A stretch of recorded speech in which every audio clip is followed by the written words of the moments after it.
are aggrieved, including those who took the extraordinary step of coming to address this committee this morning. Do you think that there's anything wrong that you did yourself or you did in?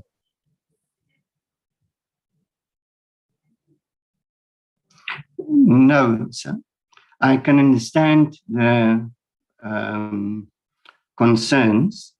I, like Advocate Bawa explained as well, the issue of the legal fees where we were putting up the figures in accordance with what we understand the directives and the requirements of the committee was. The criteria of legal professionals, both in terms of attorneys and advocates, were put up, and it was not selective. I do not sound like I want to defend any of the decisions, but I also want to put it in perspective that it was not with the intention, or it was showing just the figures of selective counsel in terms of race of qualification. In terms of the actual evidence that was submitted to the committee, not necessarily what was displayed in the small window, we presented an objective fact of the services provided to the public protector, Chair. Did you participate in the compilation of those schedules with people's names? That's correct, yes, Chair. And what was your intention in doing so? It was to do what? What were you asked for? We were analyzing, dissecting and assessing the invoices. We got all the invoices from our finance section. Some of the statements were retrieved from the Mimecast system, and we were responding to the directive from the committee in providing an overview of all firms and attorneys, firms who earned more than 2 million, and also counsel who earned more than 2 million, as well as those who were involved in matters that were the subject of the inquiry. And that is the information that we presented back to the committee, Chair.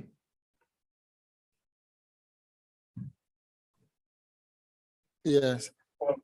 So then why did your tables include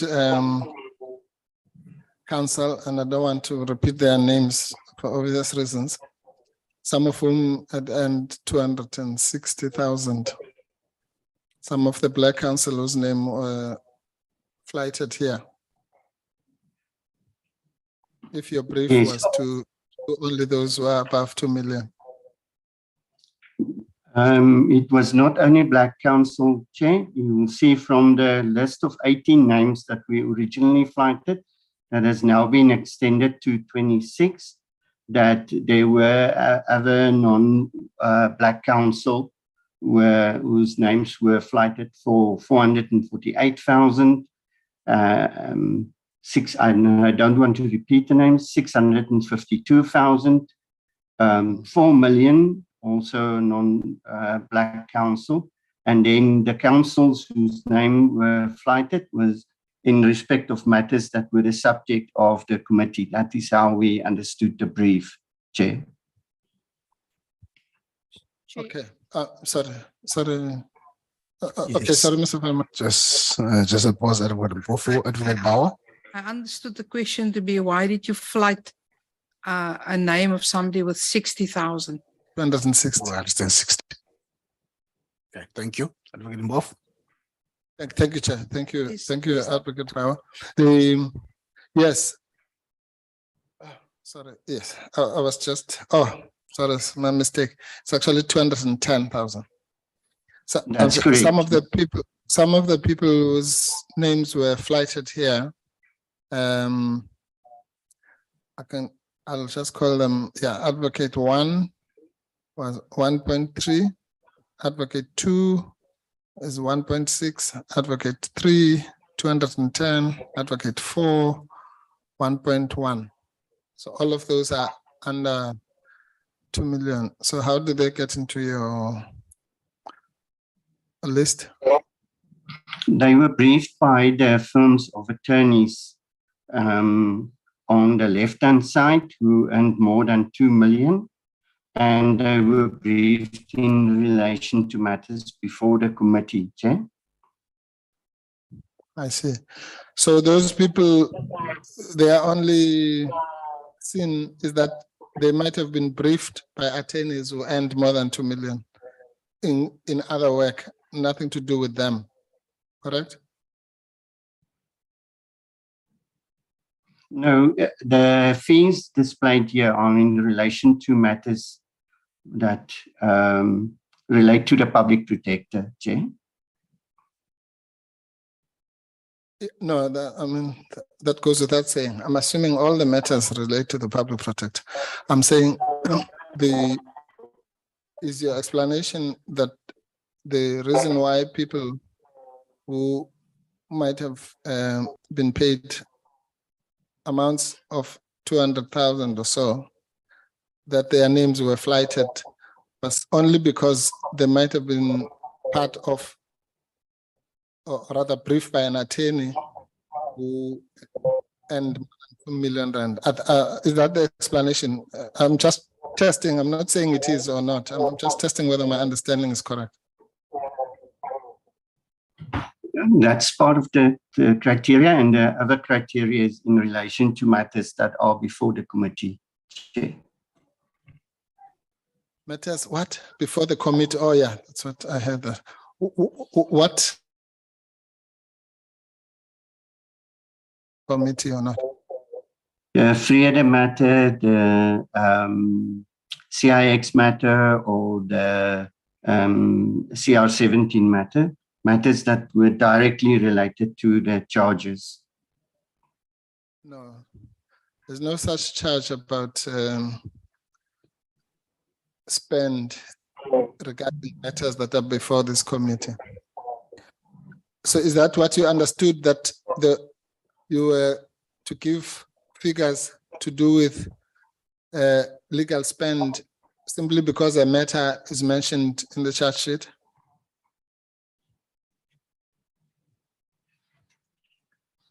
No, Chair. The directive we had was that we would give the figures of the firms of attorneys that earned more than 2 million and counsel that earned more than 2 million, as well as counsel who were briefed by those firms and the counsel in relation to matters that were before the committee. It was not about the total expenditure. Excuse me. Yes. No, but that's the point I'm making. You see, okay, let me tell you where I'm going with this. I want to see whether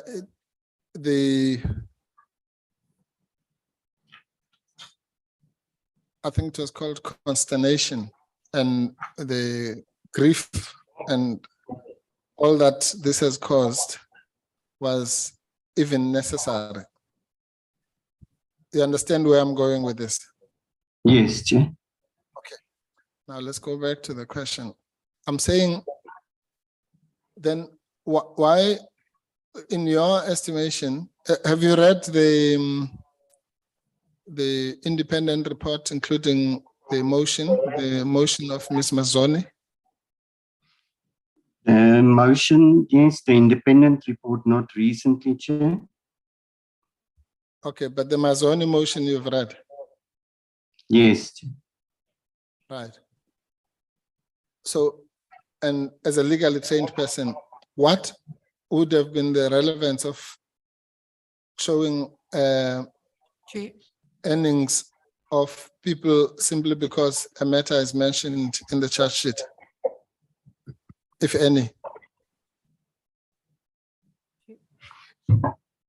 Just suppose Advocate Mbofo, just Advocate Bauer. Just on a point of order, Chair. We approached the witnesses to provide the evidence. I've placed on record what the criteria was that we did. It's not for the witnesses to come and tell the committee how this evidence should be assessed and what role it plays in the motion.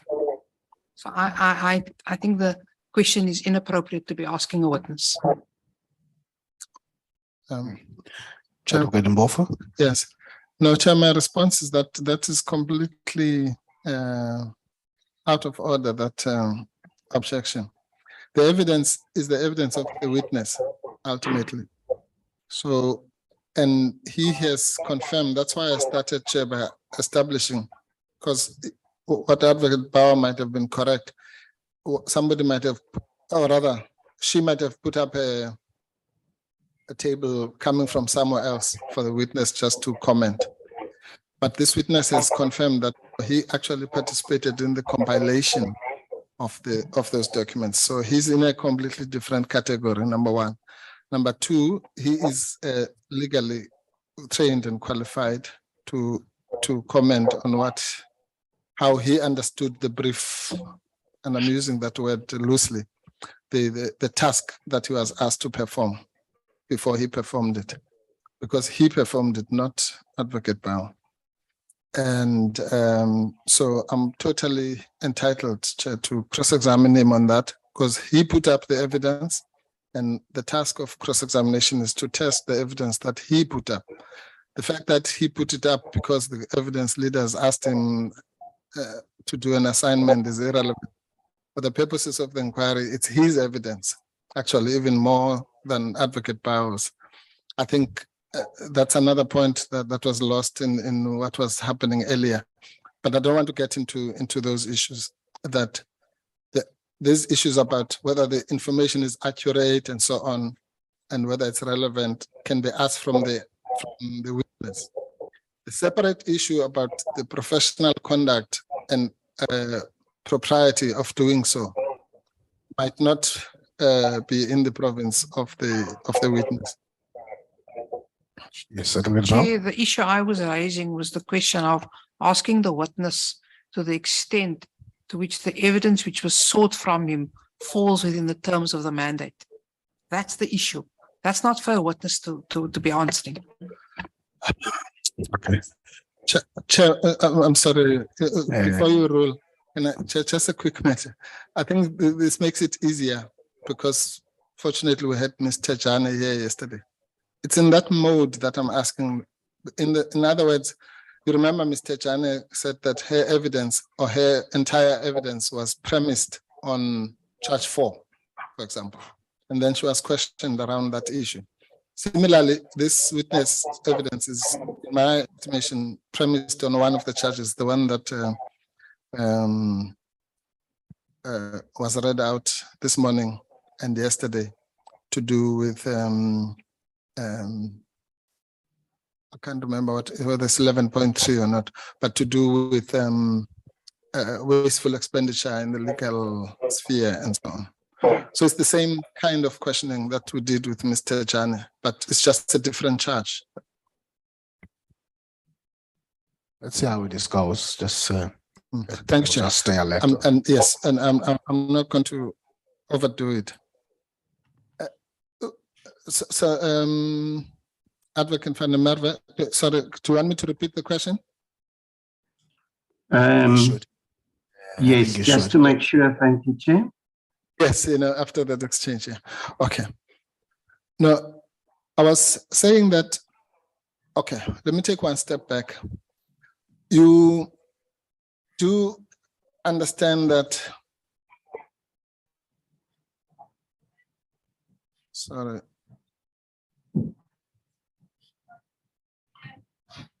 Just give me a second.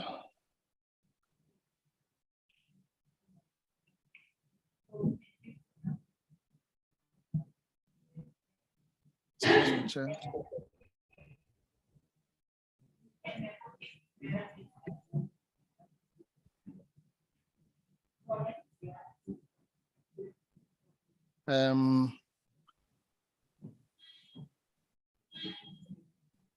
Annex Chair.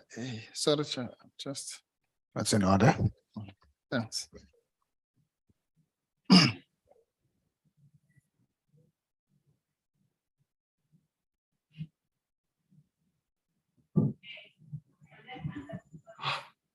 Right. I don't want to waste the time of the commission. I'll get to the specific charge now. You remember the charge that has to do with wasteful expenditure in the legal in legal spending. I'm just paraphrasing. Yes, Chair. Yes. Was that the charge that you were addressing? I'm careful in my evidence not to respond. There's no burden that, as far as I'm concerned, to respond to a specific charge. We wanted to put the evidence. We were asked to contribute to all the relevant evidence. And in my mind, I do not have a specific charge that I wanted to put up evidence to support or deny the charge.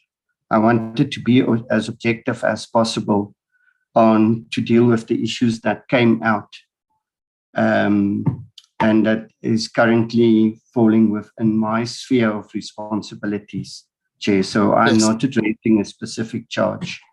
Okay.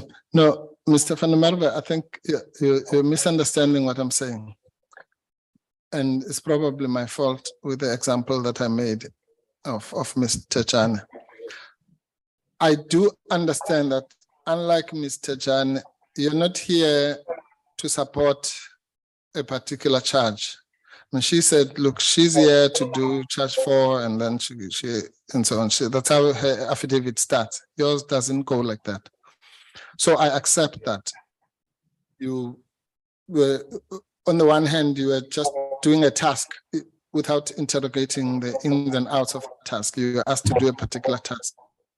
But on the other hand, you are a legally trained person who had looked at the charges, and as you've just said, you were asked about relevant charges. So I'm just testing. If that second part doesn't concern you, you'll say so. I'm simply saying, in your estimation, what would have been the relevance of giving out names and earnings of advocates simply because the matter that they were involved in, whether it's CX or Frede or whatever, happened to be part of this inquiry, where the public protector, even in respect of those matters, is not being charged with overspending or spending at all. She's charged with removing politicians or whatever. So what would have been the relevance of putting an advocate who participated in the matter in which the public protector allegedly removed the names of politicians? If I can take one step back, Chair. The evidence was first presented to the committee of the overall spending, legal spending of the legal fees. Then there was a evidence presented or a breakdown of how that money was spent per the context was provided both in respect of cases as well as the service providers. Then my understanding is that there was an issue about, first of all, sorry, Chair, I hear a voice. I'm not sure if I can proceed. Yes, you can proceed. It's just Advocate Mbofu closer to his mic, but he's going to keep it. Go ahead. Yes. Then there was a need to, because first of all, the overall figures, when it was just allocated to the attorneys, were set, but that is incorrect because it doesn't reflect the breakdown. I can remember the specific issue that was raised in respect of an amount and said that, but that was not the attorneys who used the benefit earning that. There were fees that are broken down per council and per disbursements and cost. And then we went into the breakdown of that amount. We would have broken down all the fees spent in terms of attorney and counsel, disbursement and cost for the whole 146 million. But the committee then decided to put a limit on it of 2 million. So this is emanating from the breakdown of the attorney's fees to show that it was not just attorney's fees, but it was also for counsel. And my understanding is that, and that's the category and the names we came up because in detailing then the breakdown of the counsel, of the invoices, we necessarily then had to reflect on who received what. And that was in accordance with the Honorable Mbola's observation first, to say that the witness spoke about issues of legal services being rendered in a way that they don't understand.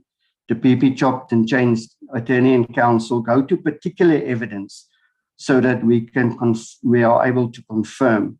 We understood that the breakdown of which firms and of attorneys and advocates were paid, then to a limit of 2 million rand.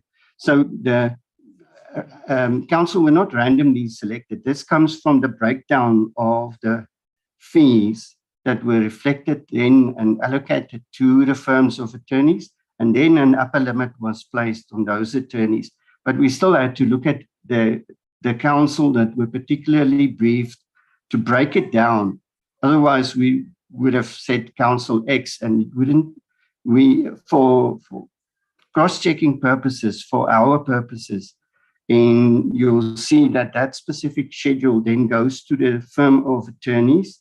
It calculates the invoices that were paid by the public protector in respect of each of the attorneys.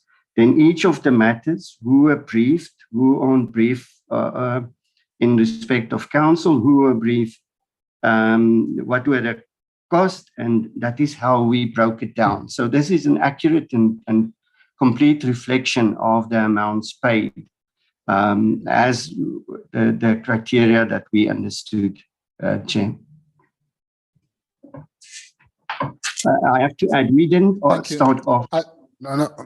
For this period of cross-examination, yes, your mic must stay on, Advocate Mpofu. I was just saying that he was hearing your voice on the mic because you are in charge of this process. Thank you, Chair. Okay, I didn't want you to accuse me again of keeping the mic deliberately on. Thanks.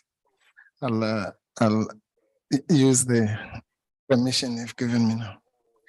Hold on, just 1 second. Before you continue, I just didn't want to interrupt you, but I don't think you understand my question. So I'm just going to, I'll ask it because I have to just confer with the public protector. So let me put my question so that you can think about it in that period. This is what I'm saying, Advocate. You have given 2 criteria for flighting people's names and the amounts. One is the 2 million rand criterion. And we have shown that it doesn't apply to some people, right? Remember that? Yes.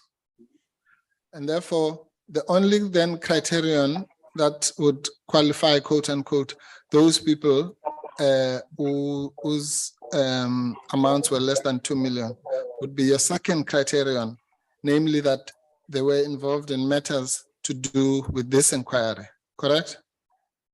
No, that's not correct, yeah? Okay, well, then on what basis would somebody's name appear there if they neither A, earned more than 2 million, and B, were not part of the matters that are before this inquiry? On what possible basis then would such an advocate's name be bandied about in the public domain? Okay, we broke down the spending or the earnings in relation to the instructing firm of attorneys. And those counsel might have earned more or less than 2 million, were briefed by those specific attorneys. We had to break down to show the committee that VZLR, if I may use the term, the attorney himself did not earn 14,429,000 rand, but that he had counsel as well. And we reflected that counsel, all of them. And some of them might have earned 2 million and more. Some of them might have earned less than 2 million, but they were all council, and it's all part of the 14 million that were paid for in respect of that attorney's fees. So we didn't distinguish between the council and say we had to eliminate, because that would have given a distorted view of the 14 million. We did a complete breakdown of every payment, every sequence of event, and it was placed in context, both of the matters as well as the council that were briefed by the attorneys. So it's in order to reflect an objective and transparent view of the earnings in respect of stemming from each attorney. And then we wanted to be comprehensive in also defend and reflect all the council that were affected by the payments. All right. Chair, Okay. may I raise just a point of clarification? Okay, go ahead. And I'm hoping I'm being helpful here to my colleague. Mr. Mpofu was asking the question in respect of the first page that was flighted. I understand, because I know this, and I don't know if Mr. Mpofu's looked, but Advocate van der Merwe was answering the question with reference to all the pages in the document. And maybe that's true. Yes, that is correct. I'm only doing it in respect of the material that either the evidence leaders or the witness chose should be flighted. But with respect, Advocate Mpofu, that's also not correct, because we didn't only flight that page. We then flighted, by way of example, the page relating to Senego attorneys, and said that we did that for the other attorneys as well. So in the document you have the attorneys who were in the above 2 million marks pages are there with respect to all the advocates. And then the summary only relates to the above 2 million category and those who had been briefed in matters before the committee. And that's where the answers are differing. Okay, Chair, I don't want to engage in this dialogue. Can I'll do it like this. Yeah, no, the papers was clarity. So yes, no, fair enough. I'm not objecting. I'm simply saying that I don't want to have that exchange. So, but my answer is that Advocate Bauer is quite correct, that my focus is on those that were flighted, because that's what I'm cross-examining about right now, and why those were selected to be flighted, and not the others that were not flighted. And from that answer, it looks like there's something about it was an example. If that's the answer, that's the answer. But I'm entitled to put the question. All right, thank you, Chair. Yeah. Now, I'm saying, and just to adjust that, I'll talk about I'll do it from the point of view of the full schedule.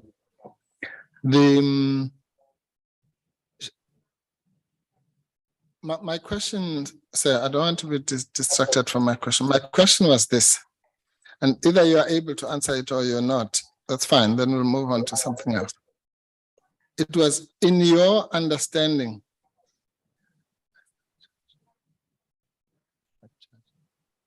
In your understanding, did this relate to the charge, I think it's 11.2, which is failing intentionally or in a grossly negligent manner to prevent fruitless and wasteful and or unauthorized public expenditure in legal costs? That's what the public protector is accused of. Did you understand this whole exercise that you've described?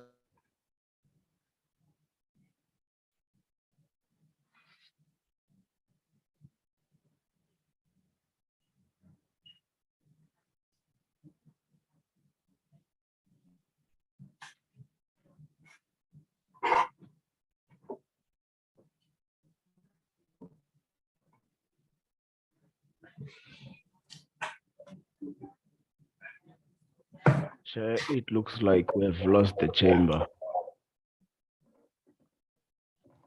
Okay, I thought I saw them froze. I thought it was me. No, we can see you and hear you. I think we have lost the chamber because the chamber has just got frozen.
I'm here, Chair.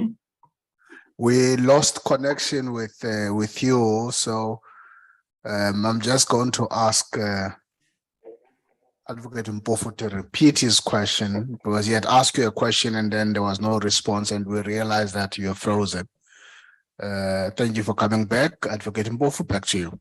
Thank you, Chair.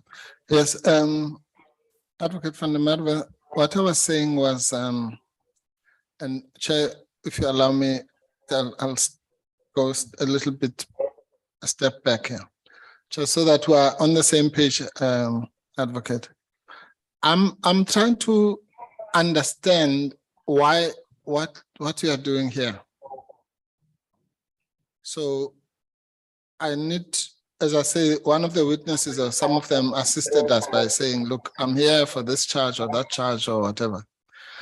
I can't place exactly how you are supposed to be assisting the committee. So I'm just, you understand what I'm getting at?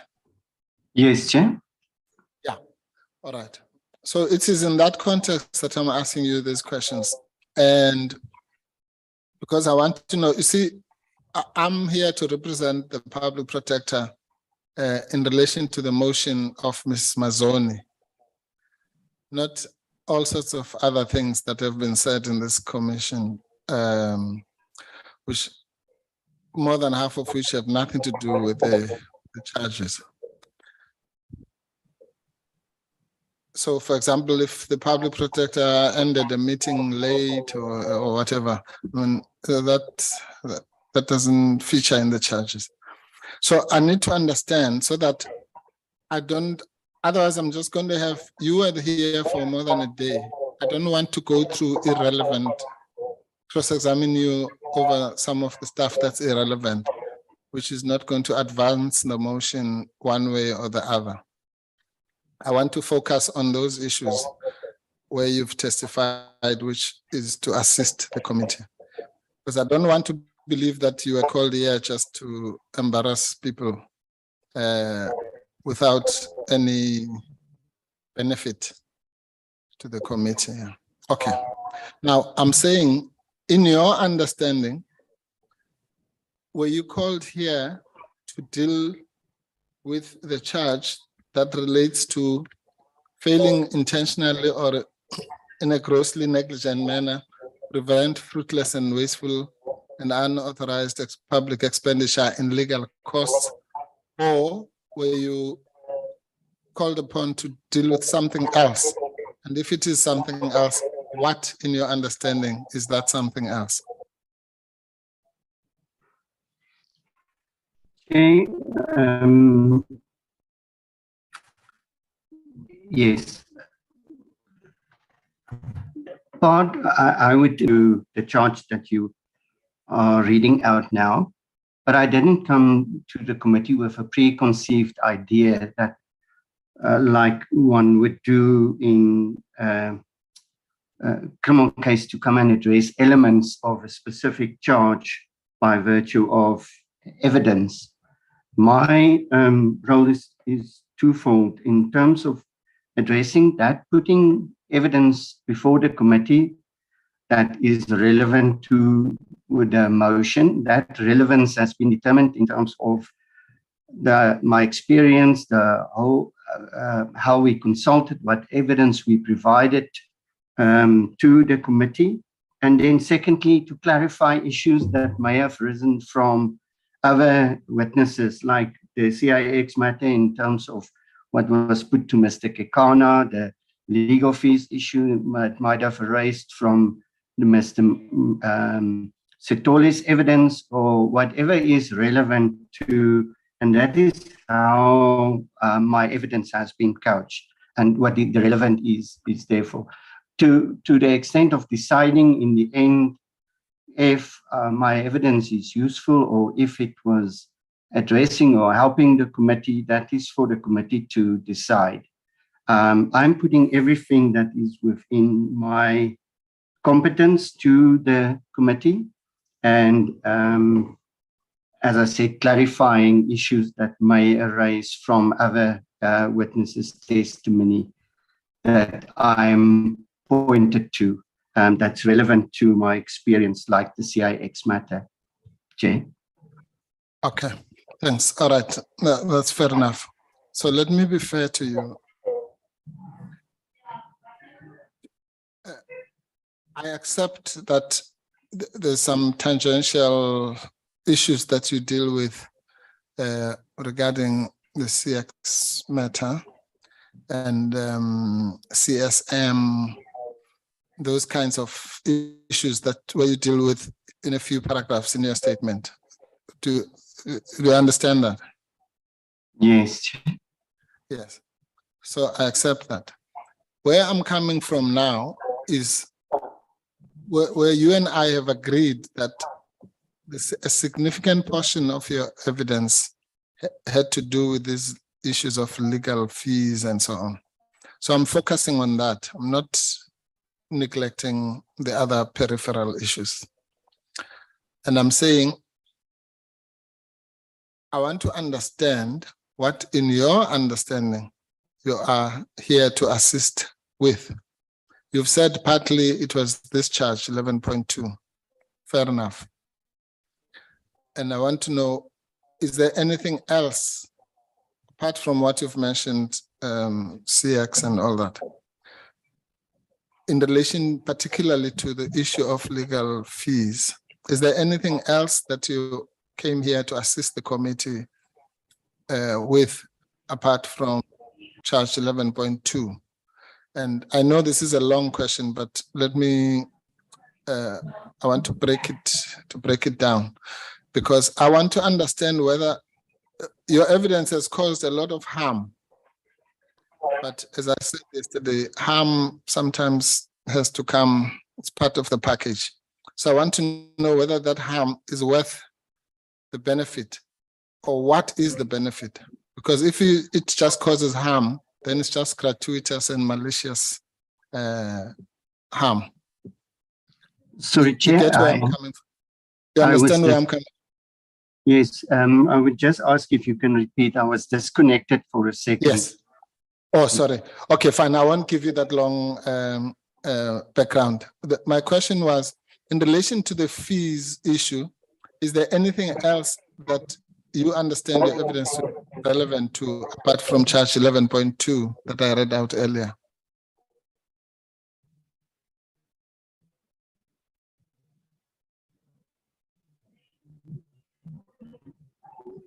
Looks like a repeat of the Frozen again. Okay. Are you back, Stefan Merwe? Are you back? Yes. Can you hear To me, get the Chair? full question, at least, because I think you were frozen when you were trying to answer. Yes, Chair. Thank you. Yes. First of all, I didn't come with the intention to cause harm or to benefit or to advance any kind of proposition.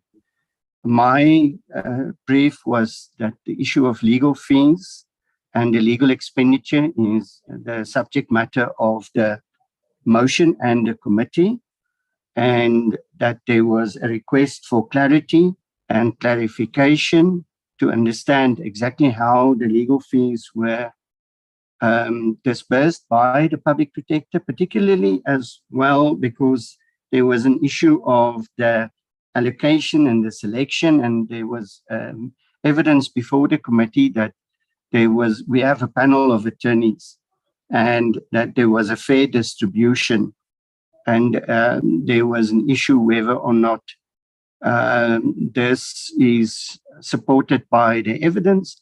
And my endeavor is to place all that evidence before the committee of how exactly the legal fees and the legal expenditure of the public protector over the last number of years have been expended and have been broken down. As I said, it's not in isolation, it is brought in context of the various matters. And it's also addressed in my affidavit to say that if you look at how it was expended towards certain matters and certain targets, then I do have an opinion on the fact that there would have been other matters that could have benefited from legal services as well. So it's in that context that I'm presenting the evidence, not with the view to harm or advance any agenda, Chair. Okay. No, fair enough, Mr. Van der Merwe. For the purposes of this cross-examination, I will accept that qualification. I might not accept it in another forum. So let us say that I accept that you did not intend to cause any harm. Let us accept that, or rather assume that I accept that you did not come yourself as part of any agenda of yours. So let's put that aside. What I'm trying to get at is the following. I want to know what, when you are done here, what must the committee home in relation to the motion of Ms. Mazoni? Not in relation to gossip and all sorts of harm, intended or not intended, that might have been caused. That's what my job is to demonstrate that your evidence is either completely malicious but not relevant, or partly malicious and partly relevant, or whatever the proportions are. And that malice need not be yours. And again, forgive me, when I give this background, it's leading up to the question and trying to save time. Let me tell you again where I'm coming from with this. Mr. Sithole was here and gave us evidence regarding what happens in the legal department. You'd accept that Mr. Sithole has been involved with these matters that you are talking about more than you, correct? That's correct. You'd accept that Mr. Sithole had interactions with the persons, and I think in fairness to you, you make it that clear at the beginning of your statement. You have no personal interaction with some of these matters. You just, I think you called yourself a custodian of the documents, correct? That's correct. And you've been such a custodian of the documents only since August this year, correct? Yes. Yeah. This is the point. So I want to know what possible value can you add on the issues that Mr. Sithole who is familiar with them, has not testified on, and whether your only reason you were called here was just for you to be a conduit for the malicious harm that was caused, which you may not have intended. So that's where I'm coming from. Now, here's the question. The documents that you have testified to, including the contentious ones, were not put to Mr. Sithole. Do you accept that? No, Chair. Mr. Sithole was part of the consultation where the evidence leaders were, in fact, looking for documents and specific invoices which Mr. Sithole could not find at the time. Okay, fair enough. And my question was too broad for that purpose, yes. Accept, again, for your purposes, I accept that some of the documents that were put to you were also put to Mr. Sithole. So you can take that for granted. Understood? Yes. Yes. Now, all I'm saying is that the contentious documents, including the list of counsel that you and I have been discussing, which was the subject matter of the controversy this morning, those documents are not put to Mr. Sithole, correct? That's correct. Yes. So I'm confining my question to that, to the exception. I accept that there is some overlap. Now, what I'm saying to you, okay, let me take another step back with the permission of the chair. The origin of this whole thing of so-called people who benefited from the legal spend was Honorable Mileham, who made that remark in this chamber. Are you aware of that? I've heard reference to it in the past 2 days that I've been on the platform. Right. Okay. I didn't see the evidence in first fair day. enough. Okay. Okay, then take it from me that's what happened. Now, so that's why I'm saying the malicious intent might not be yours. It might be, you might just be an instrument in the hands of others. And I'm prepared to accept that for now. Assuming that the intentions of the originator of this whole idea, just from the words that he used, were improper. He was even corrected by one of the members here, and I think the chair sustained that objection about people who quote unquote benefited. But that's the origin of the whole exercise. Now you are now called as a witness to peddle, to advance that agenda, whether wittingly or unwittingly. Now that's why I'm asking you this question. Were you, apart from coming to clarify things like that, why do you think that these questions were not put to Mr. Stoller but to you, who has more experience with all these things than you? You've only been there for 2 months.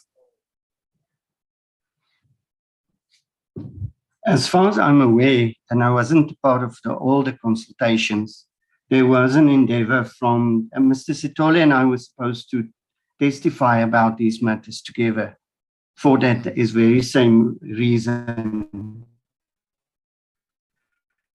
And for some reason, the evidence leaders could not get either the necessary cooperation or why they were unable to lead this evidence during Mr. Sitole's evidence. I know that some of the issues came after when clarity was sought, but for me, the crux of the matter is public resources, how it was spent in the course of litigation, and I had access to the records and the invoices that reflected that. And we were also looking at that as part of the takeover of the unit in looking at the expenditure, because I'm now responsible for that budget.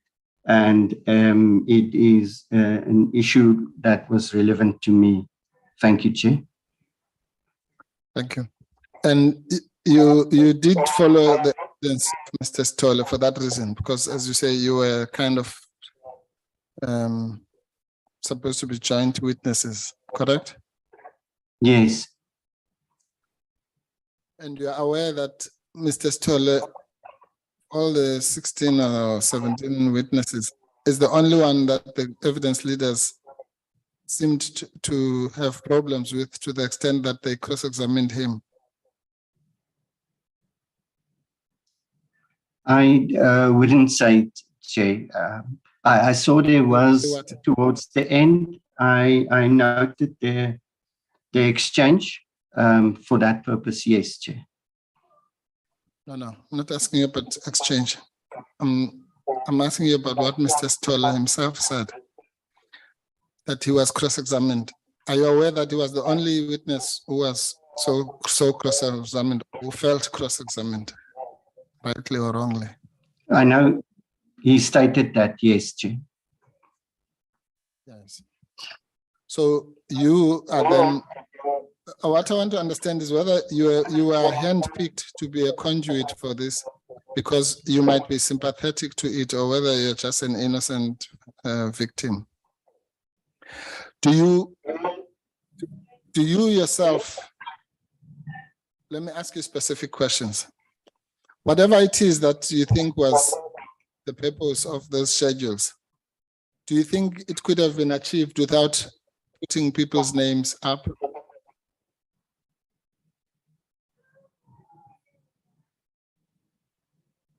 I'm thinking about that question, Chair. Yes, In my take your time. understanding, Okay, if while you're thinking, okay, no, think, and then I'll ask you the next question.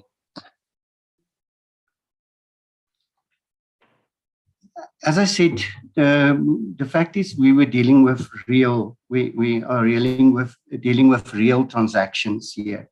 So it is invoices and expenditures in respect of names. Once you have that breakdown and you start to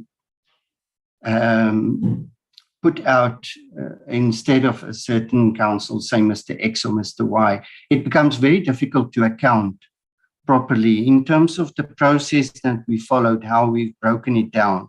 This was the natural sequence of events to say these are the council, these were how the money was expended, how the resources of the public protector was utilized.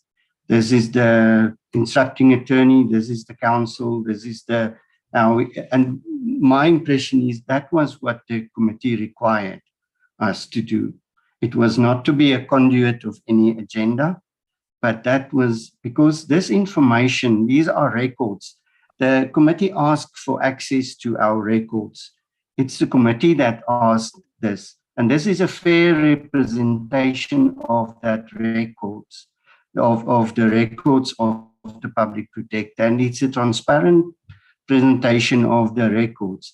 I can't say that I foresaw or that wanted to think that this would cause any harm. It might have been naive, but whatever it is, it's an attempt to put whatever records the public protector has, and we are accountable for that because it's public money, to put those evidence, to give the committee access to all the evidence that they requested. And that is how I saw it, Chair. Okay. Mr. Van der Merwe, please, I'm really trying to restrain myself here because I want to work with you. I'm saying this is a very serious matter. And that's why I don't want you and I to be in accusative or accusatory mode. I accept you did not mean any harm. I accept you did not intend any harm, and so on and so on.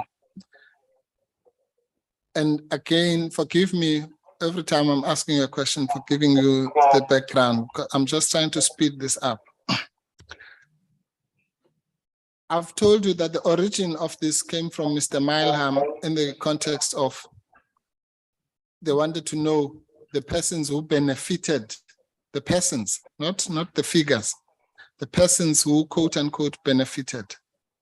So it came from a political standpoint, which was targeted at certain people. That's not your problem. We'll deal with that when we do the argument before the committee. That's part of the background.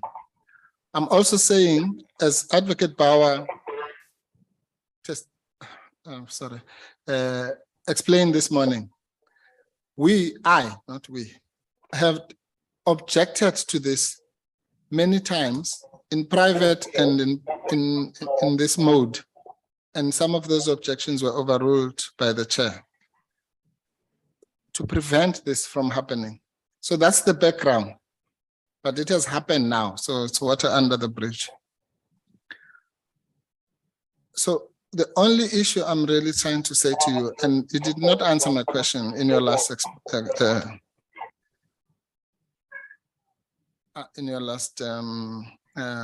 exchange. I'm saying, you saw what I did now when I asked you the question. I said, advocate 1 got 1.1 million, advocate 2 got 600,000, advocate 3 got this. So I achieved the purpose of my question to you without mentioning anybody's name. So I'm saying, do you think that for the exercise that you were doing, it was necessary to mention people's names? You could not have said, advocate X receive so much, advocate Y receive so much, advocate Z receive so much, and still achieve your purpose. Was it necessary to invade people's privacy? First of all, I would, because you link it every time to how the question originated, I'm not a conduit for anybody's agenda. Yes. And secondly, no, because to do an audit to break down fees without reflecting the actual expenditures, still to use aliases, because that would have been the only option, would have made any verification of this process very difficult. And for us to go through the process of breaking it down, because remember, these are public resources that have been expended. And what we wanted to reflect is the real-time, accurate breakdown of every invoice. And those invoices were not rendered in the name of aliases or persons. It is the real payments that were made by the public protector. Whether or not it would have been, there were options to present it in the public domain is another question, but we were presenting what we were submitting to the committee. If there was, because this is not restricted to committee proceedings, there are evidence when you deal with any court case that they would present in chambers, and I was not aware of any such provision that would safeguard confidentiality of any evidence or witnesses that we were presenting to the committee. If that option was there, I would have certainly made use of that option to provide the information in a confidential manner. But for us, yes, it was transparency and to do the actual sums. You can't use advocate 1, 2, 3 and get to advocate 56 and then still do a reconciliation of the actual account. We did it with a number of role players in our office. Finance, it would have been difficult to achieve the result. Okay. So Thank you. I don't know, can we pause there? For lunch? For lunch. Okay, Chair, if you allow me, let me just please Do you put have a this short one question? Yes, just so that he can ponder over lunch. Advocate, I hear what you're saying. I differ sharply with it, and we'll deal with it after lunch. The point I'm making to you, again, unfortunately, I need to give an explanation, is this. I don't know why it would be difficult for you to give the breakdown even. I'm not even saying you should put a global amount. I'm saying you put it broken down, but without using people's names. It's like you did with many accounts that you put up here where the email address or the whatever was redacted. That was for the purposes of protecting people's privacy. So the information was still there, but without invading people's privacy. So you must explain after lunch to me why it would have made a difference to your exercise in transparency if you did not put the names of Advocate Kakane or Ngalwana. I'm just using them because they were here, or any other person, but just put Advocate 1 and then put the amount. You understand the question? I want you to think about it over the weekend. I'm optimistic. I thought the chair is going to give us a break. Very optimistic. Yeah. Thank you. That's your lunch break, Mr. Van der Merwe. We'll come back at 2. Thank you. We'll pause for lunch break. Thank you. Recording stopped. Thank you, Chair.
we're back from lunch, and we're about to resume the session.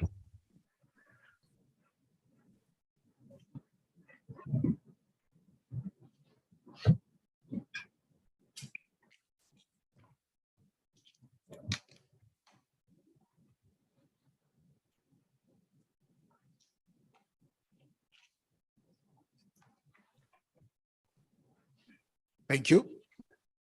Over to you, Advocate Mpofu.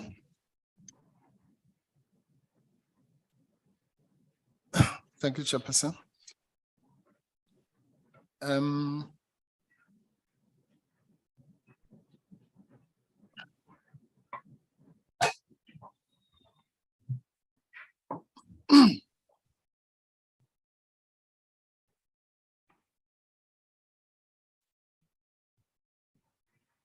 Thank you, Chairperson.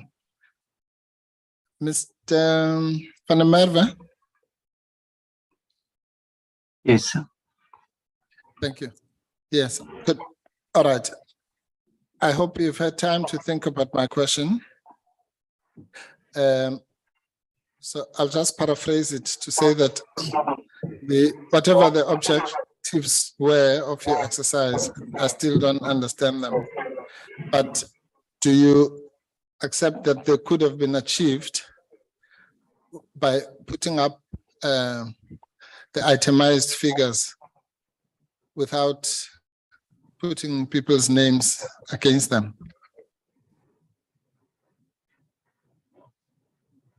Thank you, Chair. Yes, I've had a chance to consider, because I'm not oblivious to the consequences and the information that came to the fore.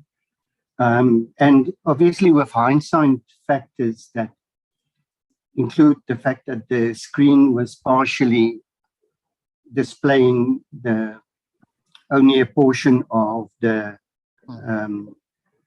names, and in the context that I had, where we've had a complete breakdown within the context of the matters, the invoices, the timelines, I did not foresee that it would be perceived in a racially derogatory manner, because the information that we wanted to display, that we wanted to submit, included range of service providers of all races, not exclusively one race. And it was certainly not the intention of showing, because we are well aware of the fact that council is briefed by attorneys. It's not as if they volunteer their services in all respect. So the short answer is, I did not think at the time that I had a choice. That is, in my view, the restrictions on the publications of personal details was raised with the committee and it was overruled. And that is how I presented the information. In hindsight, I would, knowing what I know now, I would have been certainly exploring other options of presenting the gist of the information to the committee, and that is to how the public resources were expended in relation to legal services in the Public Protector's Office. Okay. Okay, you're not answering my question. I don't know how many times I must say this. I'm not accusing you of anything to do with your intentions and what have you. I don't know why you're going back to that. I've said it 4 times. All right. I'm asking you a simple question. Do you accept or do you not accept that whatever the objective is of giving the information and the breakdown could have been equally achieved without putting people's names against those figures, but putting all the figures there and giving all the breakdown? Or was there something special to do with names, with people's names? Was it necessary to invade their privacy in the process? Again, Chair, I've explained how I have answered it. Sorry, Chair. Mr. Van Merwe, Okay, sorry. just a pause, Advocate Bauer. Yeah, I was going to say, and Mr. Van Merwe said it, the question was asked before the lunch adjournment about the ABCs. Mr. Van Merwe gave an extensive explanation as to why, in his view, he didn't think it could be done, and we had considered it at the time. Yes, No, Chairperson, I don't want my, Advocate Mpofu. yeah, no, I don't want my cross-examination to be interrupted unnecessarily. I know that. I'm asking the witness a completely different question. He used the words, Mr. Van Merwe used the words with the benefit of hindsight. So, and that's where I am. I accept what you did, why you did it, your intentions on lack of them or whatever. I'm asking you a different question now, today, having heard the people who were speaking here, having listened to what has happened, with the benefit of hindsight, as you put it, do you accept or do you not accept that the same objective, whatever it is, could have been achieved without putting people's names, but putting the actual information? Yes or no? If you don't accept it, you don't accept it. Mr. Van der Merwe, just I understand, Chair. come again. I understand. The short answer would be no. Okay. Okay, All right. thank you. That's fine. All right. So you feel that the information would have been deficient without the names. Okay, that's fine. Now, No, Chair, it's not what I was saying. That's what The you say. question was whether I accepted that the achievement goal could be be achieved without the names, and my answer is no. Okay. that's fine. All right. Do you accept that to the extent that you've agreed that one of your reasons for being here was the charge to do 11.2, failing intentionally or grossly negligent manner to prevent fruitless and wasteful and or unauthorized public expenditure and legal costs, that putting people's names in that context would achieve, among other things, what it has now achieved, which is to associate them with so-called looting, as it has been reported? No, Chair. Okay. Do you accept that that schedule is completely irrelevant to the charges before this committee? No, Chair. Okay. What is the relevance of that? That schedule you accept has to do with legal fees that were paid, correct? Correct. And the charge, unless if it has been changed, of Ms. Mazzoni has something to do with legal costs. Do you know the difference between fees and costs? I would benefit from your explanation, Chair. Okay, I'll assist you. Legal costs means the costs that get awarded at the end of a case. In this, you know the story about for example, there were personal costs, punitive costs, and what have you, which were awarded against the public protector. And that is what this charge is about, legal costs or so-called expenditure associated with that. Legal fees is what you have done, which is whatever you pay yourself, as it were. And I'm saying that the schedule you put up there with people's names has got absolutely nothing to do with the question of legal costs. I'm putting that to you. Okay. Okay, just hold, Mr. Van der Merwe, before you respond, Advocate Bauer. Yeah, the entire sentence reads, failing intentionally or in a grossly negligent manner to prevent fruitless and wasteful and or unauthorized public expenditure and legal costs. Those are the costs incurred by the Public Protector's Office. With respect, Advocate Mpofu, costs that emanate, that is ordered by a court in which you incur costs is done per court order. Okay, let me start with Mr. Van der Merwe.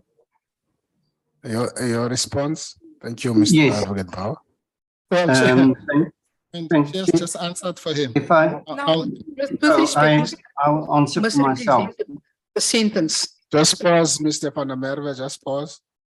You done, No, Advocate Chairperson. Bauer? Sorry. Okay. Sorry if you're finished. So, Yes, Advocate Bauer. to respond to that. Okay, thank you, Chair. Yeah, I don't take kindly to being accused of misrepresenting anything. I withdraw that. Okay, thank you. That's fine. I'm not misrepresenting anything. If by not reading the full sentence, Advocate Bauer feels that I've misrepresented, then I apologize. I'll read it again. Mr. Van der Merwe, I'm saying the charge says, and I'll read it in full, 11.2, failing intentionally or in a grossly negligent manner to prevent fruitless and wasteful and or unauthorized public expenditure in legal costs. That's the what's important thing. It's not the length of the sentence. And I'm saying that is to be distinguished from, this is the Mazzoni motion, which we're all here about. And I'm saying that motion doesn't talk about legal fees, which is what your hurtful schedule was dealing with. So it's completely irrelevant in any event, apart from being malicious and gratuitous to the charges. That's the proposition I'm putting to you. And that's why I asked you, because I wanted to be fair to you. Do you understand the difference between costs and fees? And you asked me to explain it to you. I explained it to you. So I don't know what it is that I'm misrepresenting. Thank you. Please answer the question. If you understand the difference, if you don't, then we'll move to something else. I do. As I explained previously, and I'm not going to answer in a specific way because that is how the question is phrased. I explained that my evidence is intended to address issues that have arisen from the evidence of other people before the committee. And this issue of the legal expenditure has been and is before the committee through other witnesses. The expenditure in itself, whether it's restricted or not relevant, or how it's relevant, that's for the committee to decide. My evidence is requested and required to show how, and that comes from Honorable Nkola's request and other request, is the evidence, the witnesses spoke about issues of legal services, particular evidence. We understood the breakdown of how firms and advocates were paid. That is the remit within which I am operating, that is required of me to present evidence to the committee. I'm not there to decide whether or not this is relevant to a specific charge or this is excluded from a specific charge. I have no intention, you call it malicious and damaging, I have no intention to come to this committee and serve any agenda apart from producing what I think is required of me and that is relevant to my portfolio, Chair. Yeah, okay, good. I like those last three words you've mentioned, relevance. This is exactly the point I'm trying to make to you, and really I'm trying for the last time now. I'm saying, Mr. Van der Merwe, accepting you had no such intention, accepting that the origin of this was from the agenda, let's call it that, of Mr. Mailham's intervention, and all the background I gave you before lunch. I'm now asking you a simple question, whether in your view, as a person, as a legally trained person at that, the evidence that you came to bring to this committee is relevant to anything that is contained in the Mazzoni motion or not? Because if it is not, sir, and this is where all this is going. I'm going to argue at the end of this inquiry that your entire evidence must be disregarded because it has nothing to do with the purposes of this inquiry. But I have to give you, I can't argue that without having given you an opportunity under cross-examination to refute it or to prove me wrong. If you fail to do that, then I will be entitled at the end to say that your coming here was only for malicious purposes to pursue an agenda, yours or somebody else's, that but at no benefit, just for the cost of defaming people and putting their lives in danger. It's a very serious matter. And it's fair, it's only fair that I won't argue that in your absence when I didn't put it to you. I'm not allowed to do that professionally, okay? So please work with me here. Is there anything that in your considered view that you cover in your evidence, put aside the CX and all those, what I call the peripheral issues, on the subject that we're discussing, that is relevant to the charge that I've just read out to you about legal costs, particularly those schedules with people's names? If there is, please tell the chair what it is. Yes, Chair. Can I take you to my affidavit? Which one? The supplementary or the original? I'm just checking this one.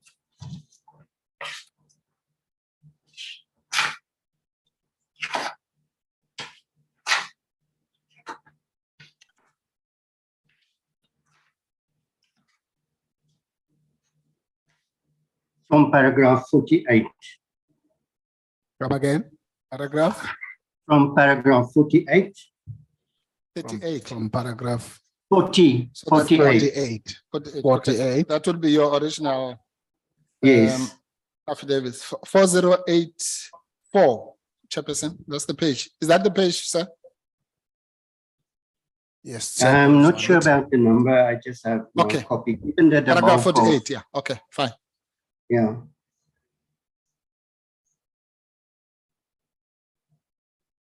Right.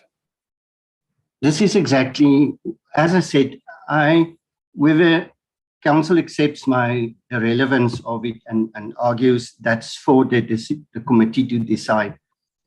I am presenting the evidence as is required of me without any intention. The relevance of the public protector's expenditure is that of this, and I've given a breakdown of the complete budgets over the last, and I know, Jay, I don't have a short answer. It's going to be long, unfortunately. 146 million rand is spent on legal fees over the last number of years. If you look at the expenditure, you would see that many of it come from the 2019 years. The evidence is there. This is money. And I made a point in my affidavit that if you go and look at the cases, and council went to length with Mr. Sitole about the value add in terms of the expenditure, whether it was in defense or promotion of principles. And I'm refraining from giving an opinion on it. I'm stating the facts that 147 or 146 million rand is spent on legal fees, exactly like Advocate Mpofu is arguing. That is one of the only variables in the office, and I don't want to continue using the variables. The others are fixed costs, costs to employees, and this is part of the operational cost of the public protector that impacted on the delivery of, first of all, its constitutional mandate, and secondly, the operations of the office. This is extremely relevant, how the money was spent, on which cases. It is very unfortunate about the fact that personal details had to be expended in the way. That's not the purpose of the exercise. The purpose of the exercise is to show how these cases were selectively pursued to the compromise of the constitutional mandate of the office, to the compromise of other cases, to the compromise of service delivery. I can speak with passion about the fact that we are expected to make a difference in the lives of people. If you look at the number of cases that we have been dealing with, to deal with 7,000 cases, serving a population of 52 million with over 1,000 organs of state, requires extensive and careful planning of resources. And now I'm giving no opinion, but I'm forced to go there to show the relevance of my evidence. It cannot be argued that what the public protector has expended on a number of cases, some cases to the extent of 15 million rand, 10 million rand for selective cases, is irrelevant. And that is my answer, Chair. All right. So, okay, so you're saying that's relevant to failing intentionally or in a grossly negligent manner to prevent fruitless and wasteful and authorized public expenditure in legal costs. What you've Chair, just, I've already, this story you've just given, is relevant to that? I don't know, Chair.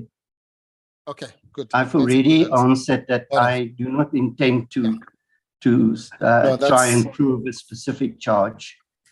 No, thank you. No, thank you, Mr. Van Merwe. I think now we're on the same page. Yeah, your answer is that you don't know the relevance of why No, you're here. Chair, that is not what I'm saying. Okay, It is, okay, Mr. Van me. Merwe, sorry, I don't want to argue with you. I'm going to do this. I was letting you give those long answers because I wanted to be fair to you, but we don't have that much time. So from now on, I'm going to ask you short leading questions where you. But Chair, I'm not comfortable in paraphrasing my answers incorrectly. Just a pause, Mr. Van Merwe, so that the advocate Mpofu can conclude. I'll come back to you. No, I'm done, Chair. Thanks. Yes, Mr. Van Merwe, you're on the platform now. You wanted to respond? I'm not comfortable with the conclusions that Advocate Mpofu or Chair is drawing from my answers, saying that I don't know. I'm saying it in a qualification. That's for the committee to decide. I see. It's not for me to decide. It's in that context, Chair. Okay. Am I putting words in your mouth? You didn't say, I don't know, when I asked you the previous question? With a qualification, Chair.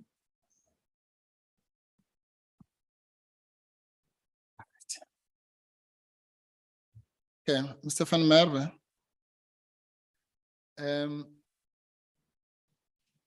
You took us to paragraph 48.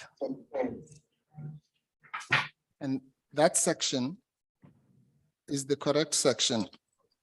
It runs from paragraph 48 up to 74, section E. And I'm glad that you've taken us there because that is indeed the section under which your schedules that I'm cross-examining you on fall under.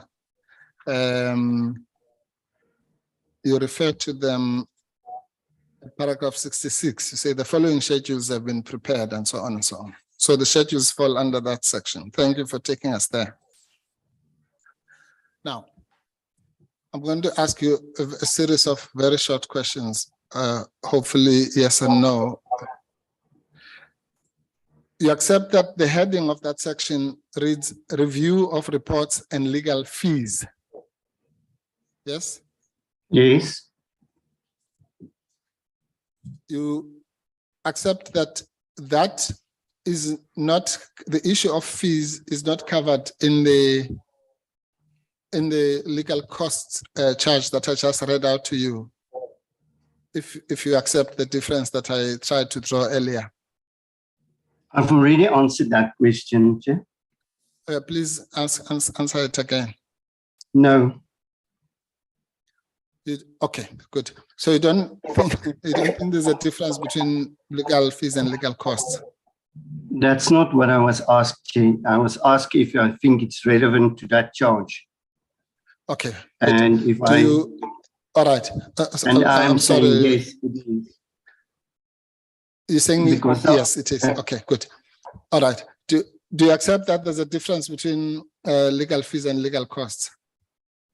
Yes. And which one of the two is referred to in the charge? Expenditure in relation to costs. Right. Oh, I must ask, Chair, if I can be referred to the specific charge just to verify the wording for myself. Sorry, I didn't get that. Can I be referred to the charge? Because Yes. I've heard different 11.2. versions. Yes, can you please put it up? Yeah, okay, sir. Yeah, that's a fair question. Rather a fair request. We'll ask Tepa to put it up. You'll find it in the Mazoni motion, 11.2.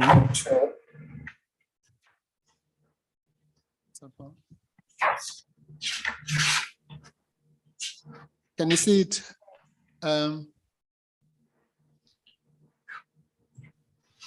Just go to the governing clause. Yeah.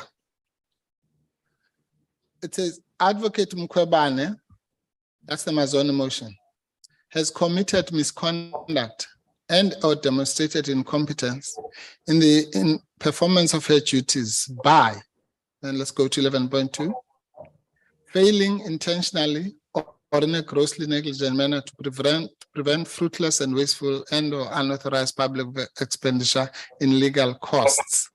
Can you see it now? Yes. Yeah. Now, let's go back to my short questions. Do you accept that, having accepted that there's a difference between legal costs, which is in the charge, and legal fees, do you accept that your heading E relates to legal fees? Chair, I didn't draw up this charge. I don't know what the intention was of the Please answer the question, persons Mr. Van. No, I'm sorry, Chair. I'm sorry, sir. I've tried to be patient. I'm sorry to interrupt you. I didn't ask you about who drew the charge. I'm asking you a simple question. Do you accept that your section E deals with legal fees as opposed to legal costs? Now that we agree that there's a difference, yes or no? The heading of your section E relates to legal fees. The heading, yes, but the whole section deals with costs as well. Or parts of the section deals with costs as well. If I can qualify, Chair, I'm also referring to the fact that there were cost orders against the public protector that have not been recovered. So in terms of the straight definition that Council is putting forward, it deals with both. Okay. Now, to the extent that you say that, is it in the context of the charge that we just showed you, which is failing intentionally or in a grossly negligent manner to prevent fruitless and wasteful and or unauthorized public expenditure in what you say is also contained? That's the first question. I've already answered that question, Chair, to say that my evidence is not in the context of a specific charge. It's also in the context of the evidence delivered before the committee. All right. My last question on this then is this. Do you accept that your schedules that have people's names and that has caused all this consternation is completely, but completely unrelated to the charge? No. All right. Thank you. Well, we're going to argue. I don't have to argue it with you, but I think okay, I know you've never practiced, but do you know the difference between, for example,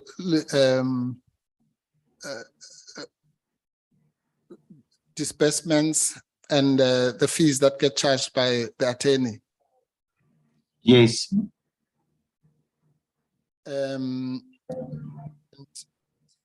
The difference between, okay, you said you already know the difference between fees and costs. The disbursements do not, unless if there are attorney and client costs, in normal costs, the disbursements don't get included. Can you repeat the question, Chair? I'm sorry, it's vague, yeah. You know the difference between party and party costs and attorney and client costs? Yes. What is it? Attorney and client costs is the cost that is incurred if we appoint a service provider, and that's the fees that we pay. Party and party cost is ordered by a court of law. No, that's not, that's wrong. Okay, you don't know the difference. Is that the only difference that you know, the one you've just described? Or you don't know?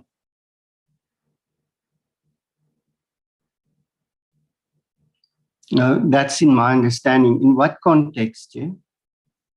No, in any context, Mr. Van der Merwe. When a court says, now we're ordering party and party costs, and another court next door says, we're ordering attorney and client costs. There's no context. It's got nothing to do with context. No, party to party cost is what my understanding is what the cost will, one party's bill will then be taxed and covered by the other party. But I can revert on that. I'll have to make sure. That means you don't know now, sitting there. Yes. Thank you. Okay. No, then I apologize. I can't expect you to know the difference between fees and costs and disbursements and so on if you don't know that basic difference between attorney and client costs and party costs. Okay, fine. Let's move.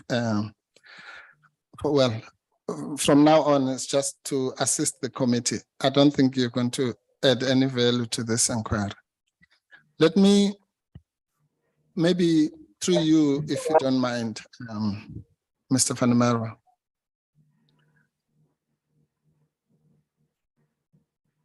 And it's really through you. I don't know whether I'm addressing you or the chair.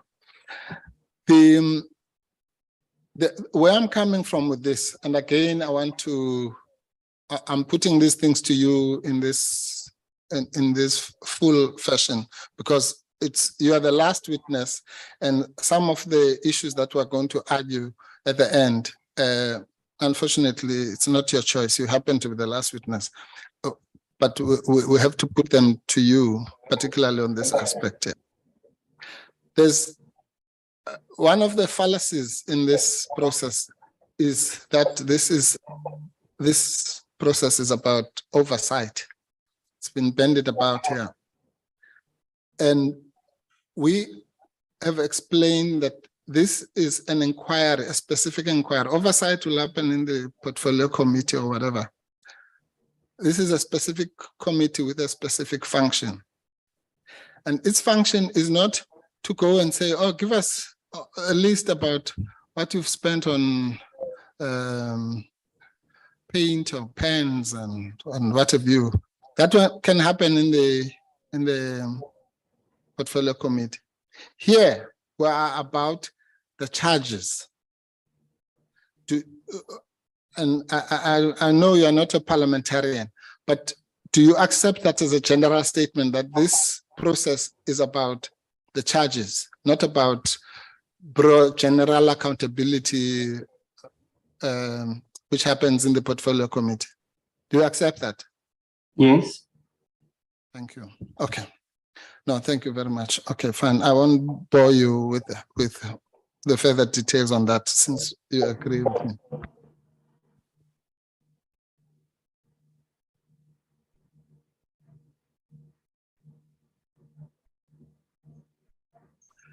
And yeah. And let me, again, in fairness to you, and please don't tell me that it was not your intention, because I accept it.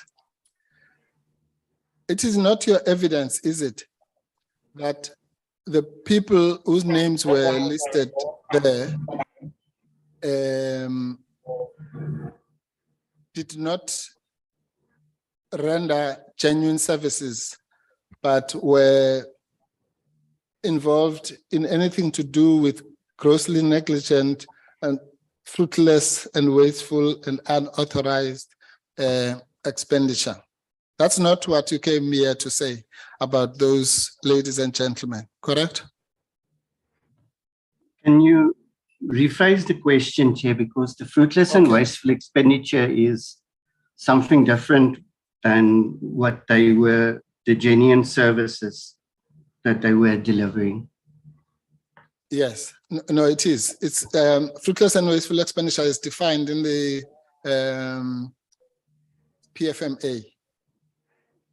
You know that, correct? Yes, that's correct. And unauthorized expenditure and wasteful expenditure, those are defined in the PFMA, correct?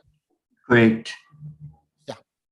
Now, I'm saying to you, is it or is it not your evidence that the people whose names were listed and whose earnings were listed have anything to do with fruitless, wasteful, and unauthorized expenditure?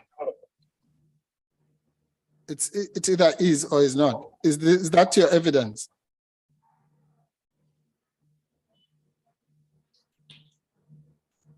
Sorry, Chair, I'm thinking because I'm still having difficulty. Take your time. Take your time, it's very important. Separating the two, because the fruitless and wasteful expenditure would be the consequence on the authorizing authority side. And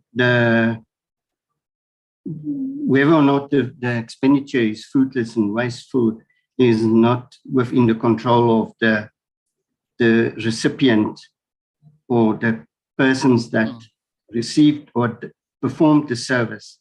So in that context, no, they wouldn't have anything to do with the eventual decision. Yes. No, thank you. Thank you very much, Mr. Van der Merwe. Okay. I should let you go home now, but unfortunately, I'm going to ask you a few more things just for control and to just put other things in perspective. But me and you are finished now, we're done. All right. Now, let's go to one of the issues which are indeed relevant to what I've called the peripheral issues. We've already mentioned the CX matter, correct? Correct. Right. Now,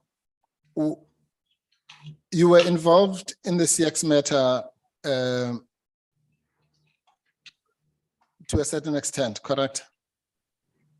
Yes, as explained in my affidavit, Chair. And your involvement predated the issuing of the report, correct? Yes, on 2 occasions. Okay. But you were part of the mini think tank on CX, correct?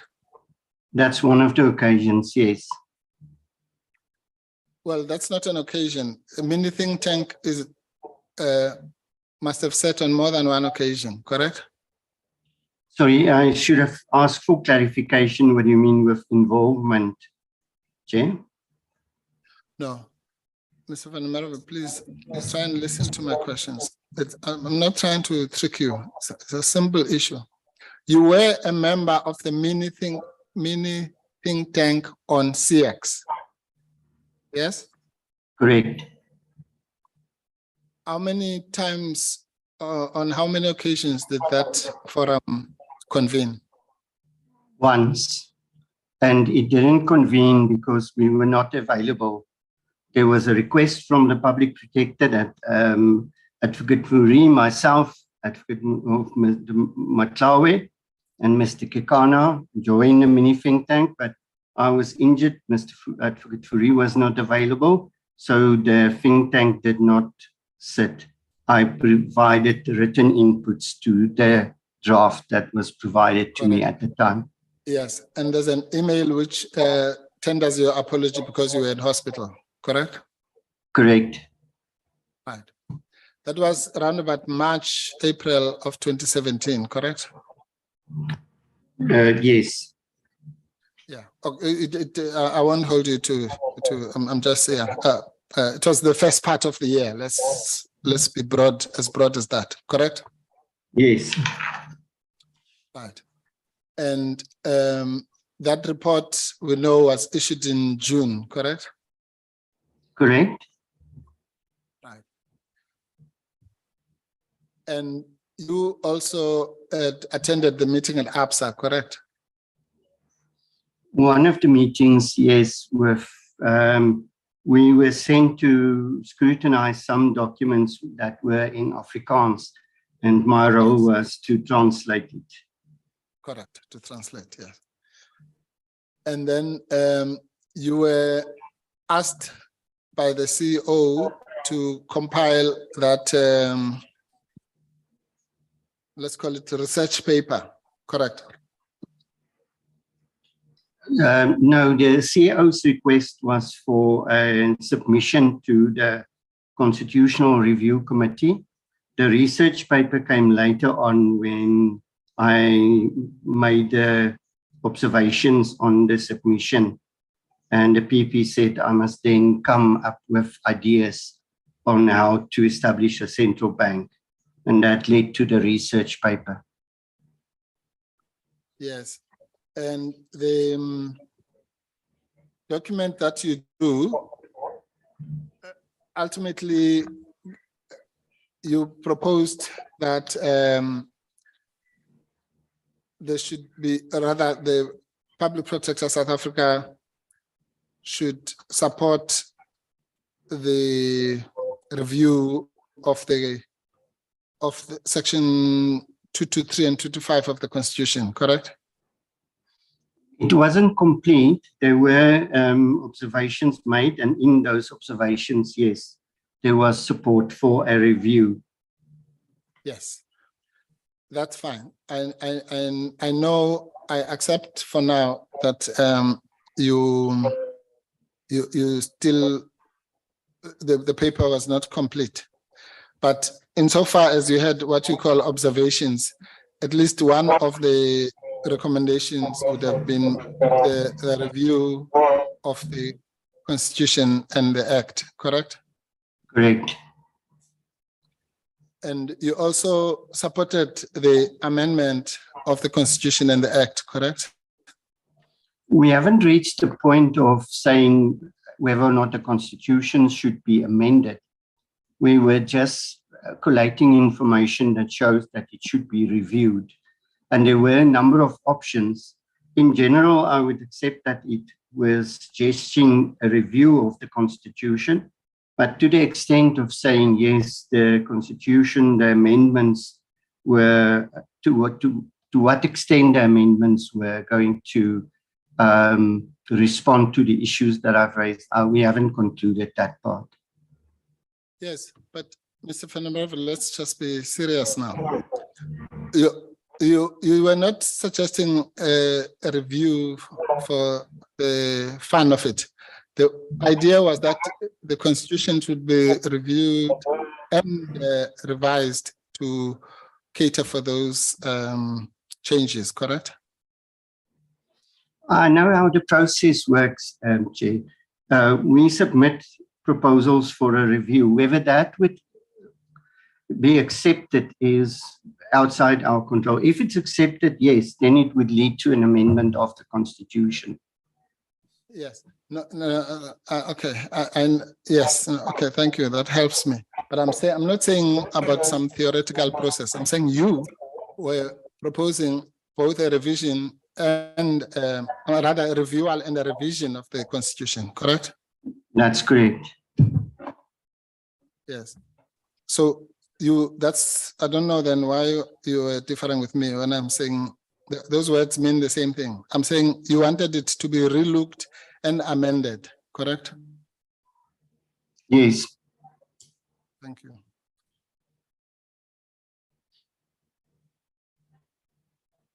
Because in fact, the reason I'm asking you this, because your evidence, you were so emphatic that you only wanted a review, but you never wanted an amendment. So at least now that's clarified. And the amendment that you supported, you motivated for it, correct? In your paper. I didn't have a specific amendment in mind, Chair. I had a review in mind, and I supported that.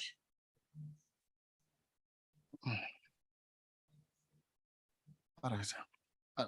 Now we have to go back there. Yeah. Mr. Van der Merwe, we've already passed that stage. You've accepted that you supported both a reviewal and an amendment, correct? It's simple. There were principles that we supported and that we felt that should be accommodated, whether it could be accommodated in legislation emanating from the Constitution or the Constitution itself. The review was for the constitutional principles. I can't commit to say, yes, we supported an amendment of the Constitution with the view of having specific wording or specific amendment in mind. I don't know how to explain that. Did anyone say that? I didn't say anything about specific words in mind. I said in principle, you supported the reviewal and the amendment of the Constitution. Yes or no? Yes. Thank you.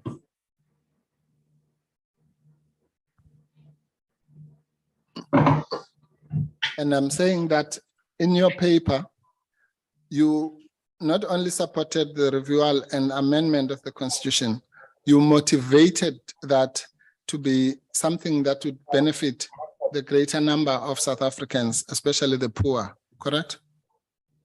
Can you just refer me to the portion of my paper? You don't know your paper? I do, sir. No, I'm asking you at a broad level. I'll refer you to the specific paper. Surely you know what your views are or what your conclusions were. I'm saying, did part of the support for the amendment that you advocated was based on the fact that it would give a greater benefit to a greatest number of South Africans, including the poor, correct? Yes, that's correct. Thank you. And you also supported the amendment on the basis that the independence of the Reserve Bank would be enhanced by its reporting to Parliament rather than to a minister, correct? In the context, it's difficult to just say yes or no to that, because yes, there were proposals for the enhancement of the independence through governance structures and reporting, but it must be set within the context of the paper. I'm not comfortable in saying yes or no on a high level. No, you can say whatever you want to say. Sorry, Mr. Van Merwe.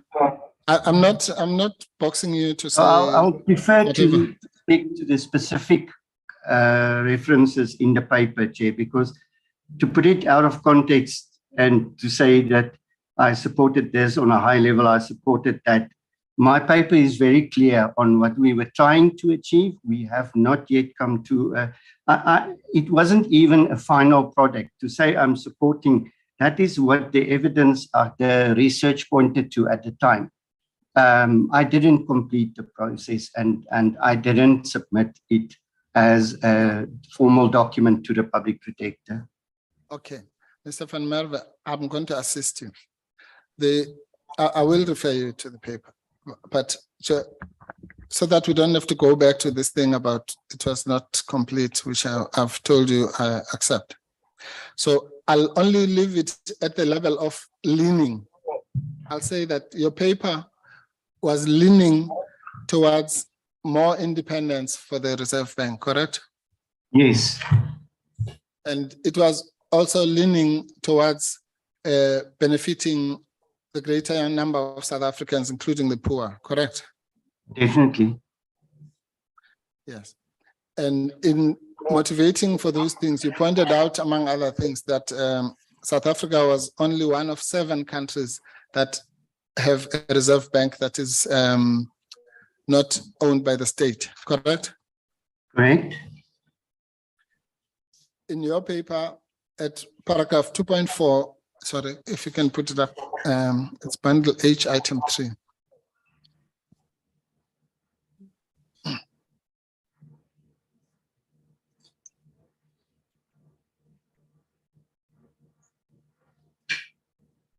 Right. Let's just go to, you pointed out that you actually had a table, yes, at 2.4.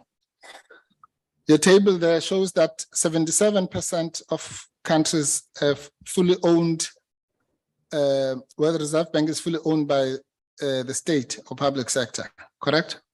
Correct.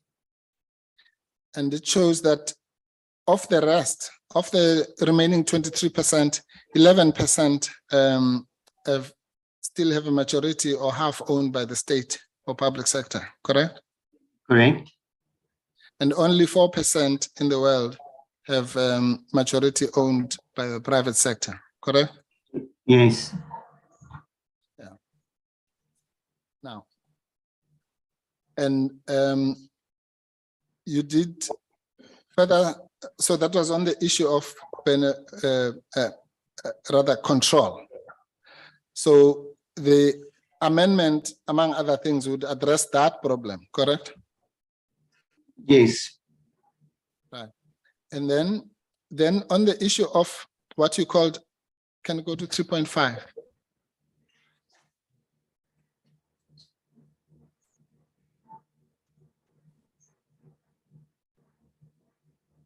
The concept that you called accountable independence. Yes. Yes. Now, and when you came to that, then the amendment that you propose would then deal with the issue, the issue that I mentioned to you earlier, of where the Reserve Bank accounts vis-a-vis either to the executive or to Parliament, correct? Correct. And you were leaning to for the model where it such an amendment would make it accountable to Parliament for obvious reasons, because Parliament is the forum of the people, supposedly, correct?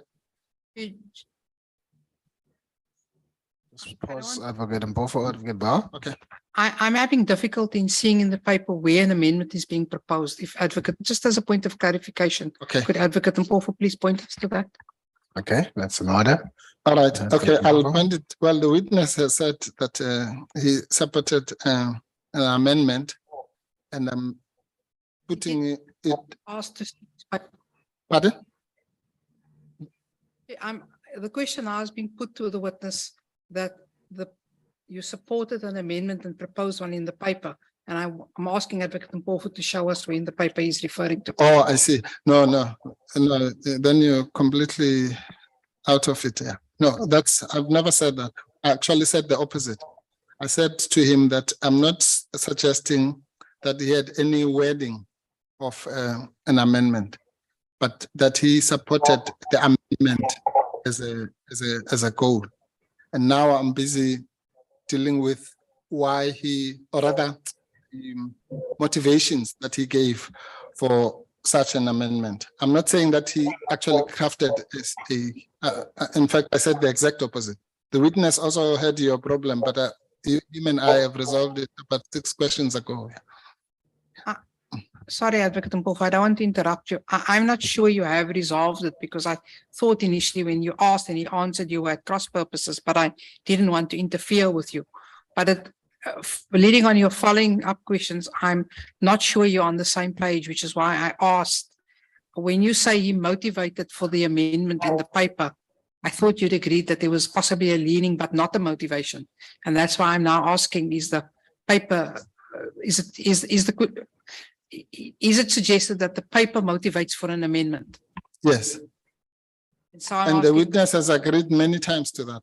I don't understand him to say that. Okay. The witness said that he was in favor of an amendment.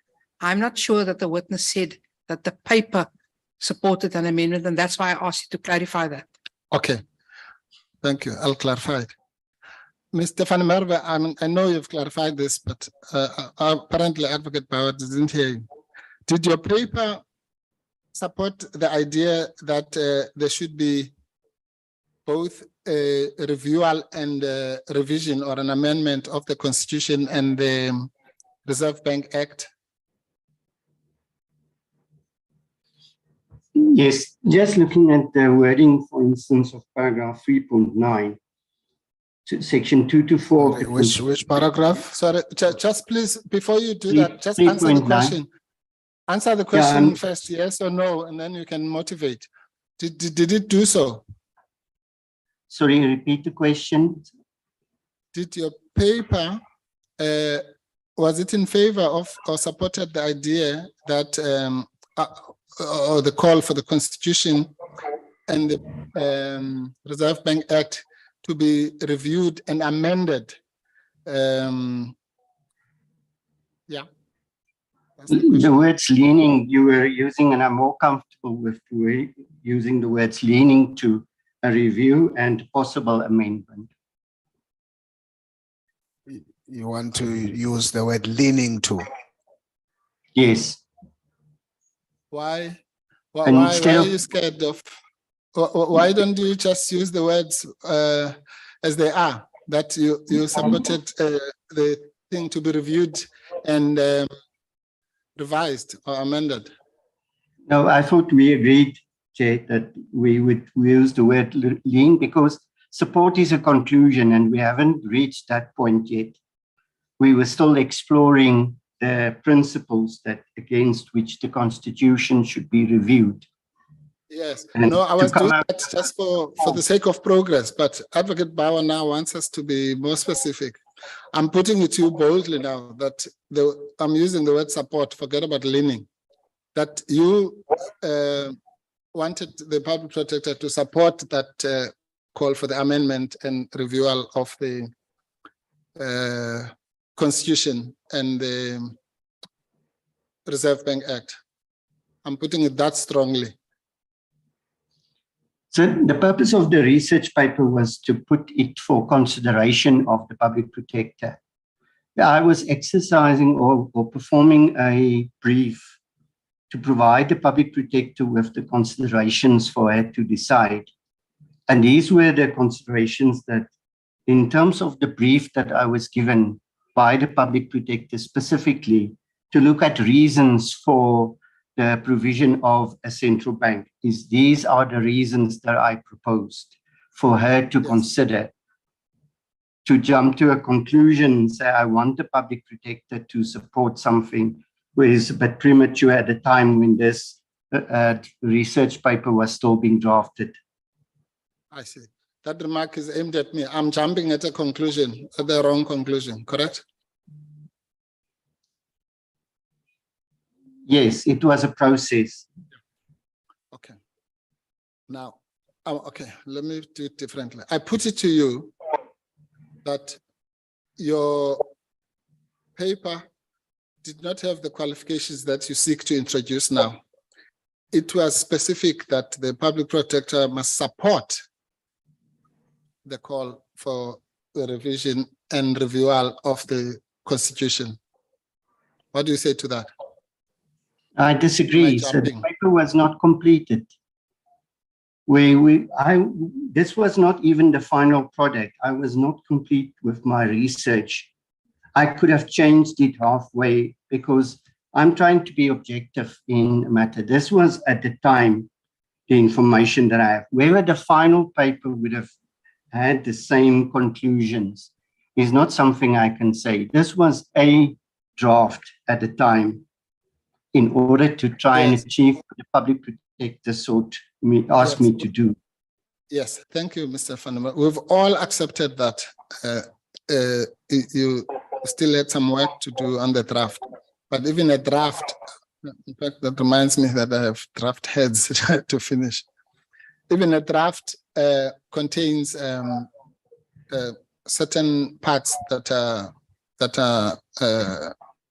can make the direction of the document to be clear. I'm sure you know that you've drafted many documents. I'm saying to you, your draft, okay, unequivocally supported the call for the amendment of the Constitution.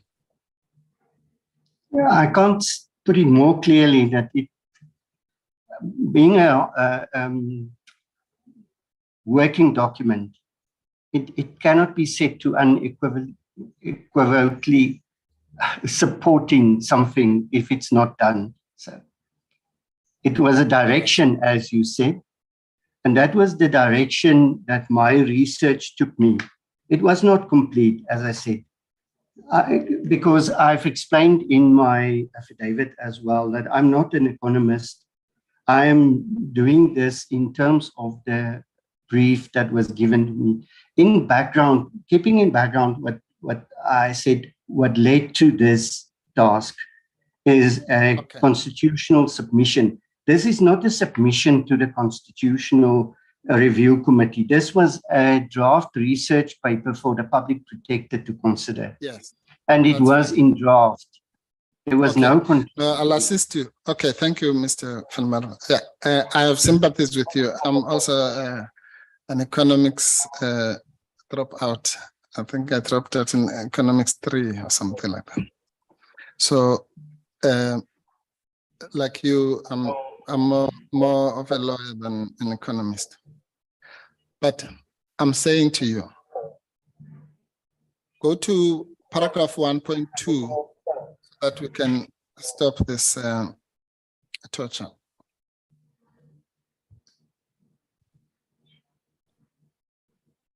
.2. I say,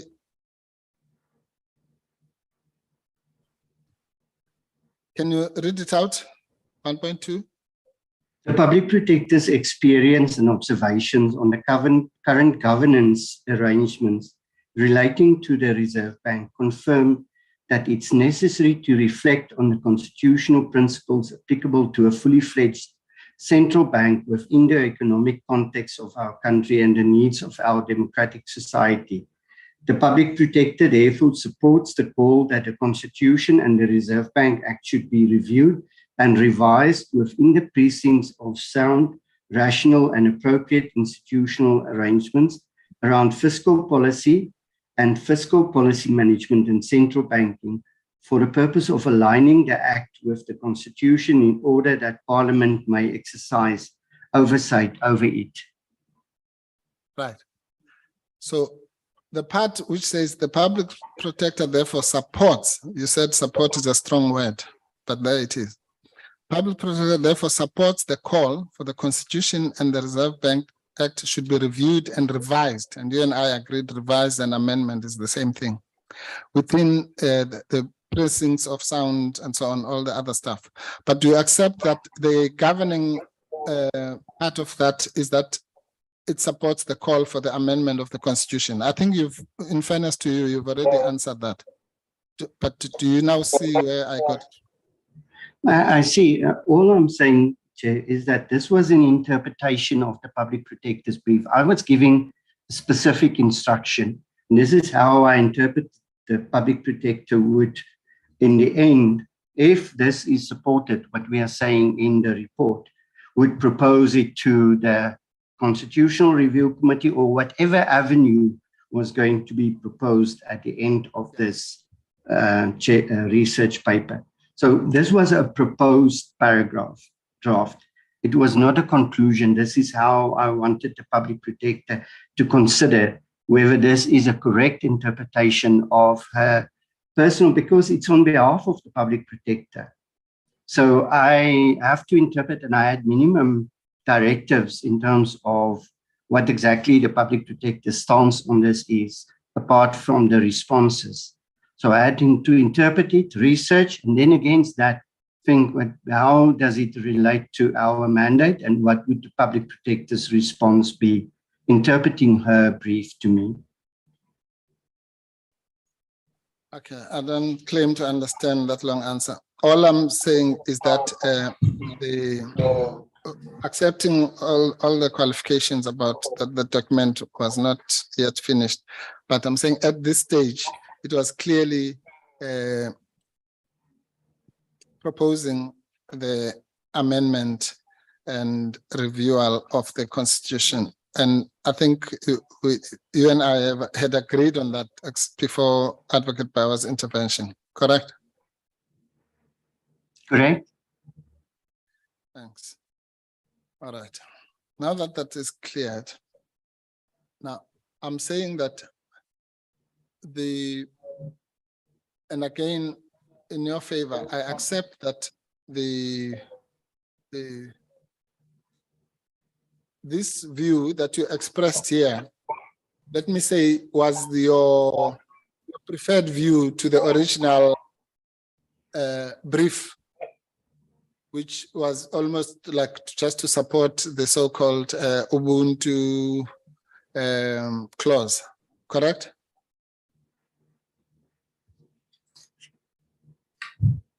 Is that an interpretation of the original brief, Chair? No, sorry, maybe it's not clear the question I'm asking. I'm saying, remember the evolution of all this. You were given the brief with what was said to be a draft from Honorable Ambrosini. Yes, Chair. Yes, and it turned out from your research that this was a manifesto of the Ubuntu party, correct? Yes. And it also turned out that this whole affair was associated with Mr. Goodson, correct? That's right. And you had concerns about both aspects, both the fact that it came from a political party and it also came from, let's say, a controversial economist, correct? Correct. Now I'm saying, and then as a result of that, you said you then preferred to take this route, the one that you and I have just discussed, correct? I was exploring this route as an alternative to the original brief, yes. Yeah, whatever you call it. But this was what I'm saying is that this was the alternative route, correct? Correct. Thank you.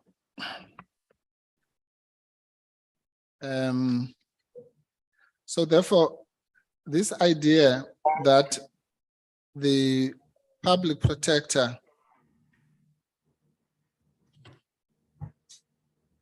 basically, I mean, what has been peddled in this committee is that the public protector woke up one day, went to the State Security Agency, met up a gentleman called Mr. Moodley, who wrote some amendment for her, and she plucked into the CX report. That's obviously nonsense, correct?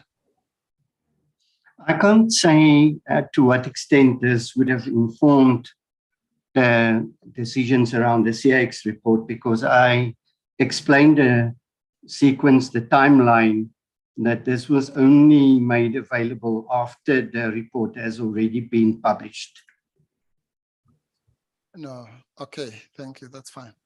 But I'm saying that your views on this subject were known, even at the time that you expressed the reservations that you did.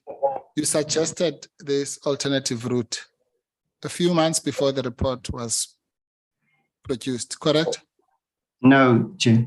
I have not even responded to the PP's directives. I've only expressed my reservations on the Goodson Ubuntu process, and nobody even knew how far I was or what my views would have been on the revision or the revise of the Constitution at the time when the report was completed. I haven't communicated that to anybody. The first time I communicated it was to Mr. Kekana after the report was released. My views were not known. Yeah. Okay. No, that's fine. I'm not talking about your communications to Mr. Kekana in June. That I accept, Mr. Van der Merwe. I'm talking about your communication to Mr. Nemasisi when you were interacting about this matter. You remember, that's a different communication a few months before the report, correct? Yes. Yes. Now, I'm saying in that communication, you already expressed, yes, you expressed the reservations about Goodson, and I can understand where you are coming from. You expressed the reservations about basically just taking some political parties' manifesto, and I agree with you again on that.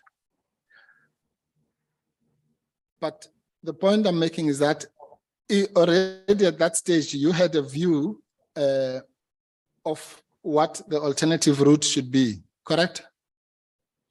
My view was contained in the draft submission to the Constitutional Review Committee. If you can refer to that, that is my view that I had at the time.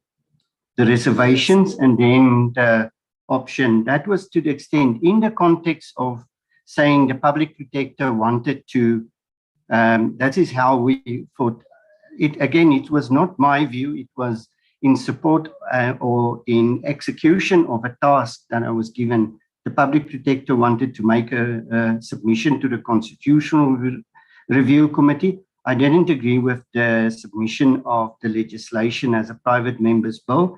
And I was proposing that if that is what the public protector wanted to do, I was proposing an alternative, and that's contained in the draft 1 or 2 page letter that was prepared and also not finalized or accepted. Yes. Okay, Mr. Van der Merwe, okay, I think you're really just making my life difficult for no reason. I'm trying to make some progress with you by reference to your correspondence, but I think you want me to take you to it. Go to page 4106 or NVM3. NVM stands for your initials, Niels van der Merwe, correct? Correct. Okay, so this is your annexure, NVM3.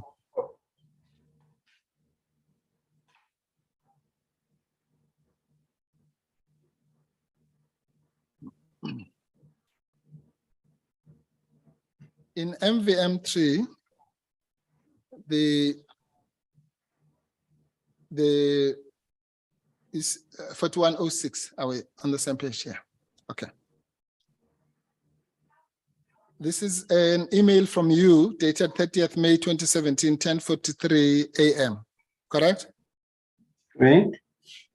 This is before the CX report is released, correct? Yes. Yes. Now that's the gist of my question, is that your views were made known before that. And just so that we don't have to go back to it again. Again, I accept your evidence, Mr. Van der Merwe, that you were asked to do this task, not specifically for the CX report. You were asked to do it for the constitutional review and what have you. Please accept that I understand that. But I'm not talking about that. I'm talking about your views having been communicated to other persons. Do you understand the distinction? I do. Good. Now, I'm saying in the material that you were given, and I'm agreeing with you, you correctly raise concerns. First one is that the document actually did not come from Honorable Oriani Ambrosini, MP, but was included in Mr. Goodson's book and was part of a manifesto and what have you. We've gone through that, and you raised those issues correctly, okay? Yes. Yeah. So I'm not disputing that, but here, this is where what the gist of what I'm saying. This is what you say, and you say it again with the necessary respectfully, as it were, because you are. It's about your boss, as it were, or your senior. Okay. At 4108, the paragraph 4. Okay. You say, it might not be my place, but I feel I would be not doing my duty to the public protector and this institution if I did not raise the fact that in the circumstances, I'm concerned that the endorsement of the proposed draft legislation prepared by the Ubuntu Party and Mr. Goodson might pose a risk for the public protector, particularly in view of the fact that she's under close scrutiny by all parties. And then 5, which is the one that I'm going for now. In an effort to present a proper narrative for the PP's call on the review of the constitutional provisions of the Reserve Bank, I followed an alternative line of argument based on the need for oversight by Parliament in terms of Section 55 of the Constitution and the EFF Constitutional Court judgment. I'm, however, hesitant even suggest any reference to the Ubuntu proposed legislation, which again I agree with, as per 4.8 of the PP's draft submission. Okay, so what you are saying here, if I'm paraphrasing it, is that having given those concerns, you are now proposing the alternative argument, and that argument, the content will be the same, but it must not make reference to the Ubuntu proposed legislation. Correct? I won't say the content would be the same. If you read it, it says, in an effort to present a proper narrative for the PP's call, the directive to make a submission to the Constitutional Review Committee came from the Public Protector. Obviously, it had to be motivated.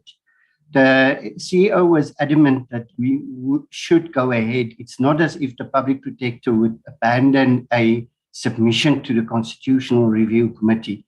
I was looking for another base to make that, to give effect to the PP's call for review in order to present a balanced need and think of what motivation the Public Protector within her remit can offer to the Constitutional Review Committee.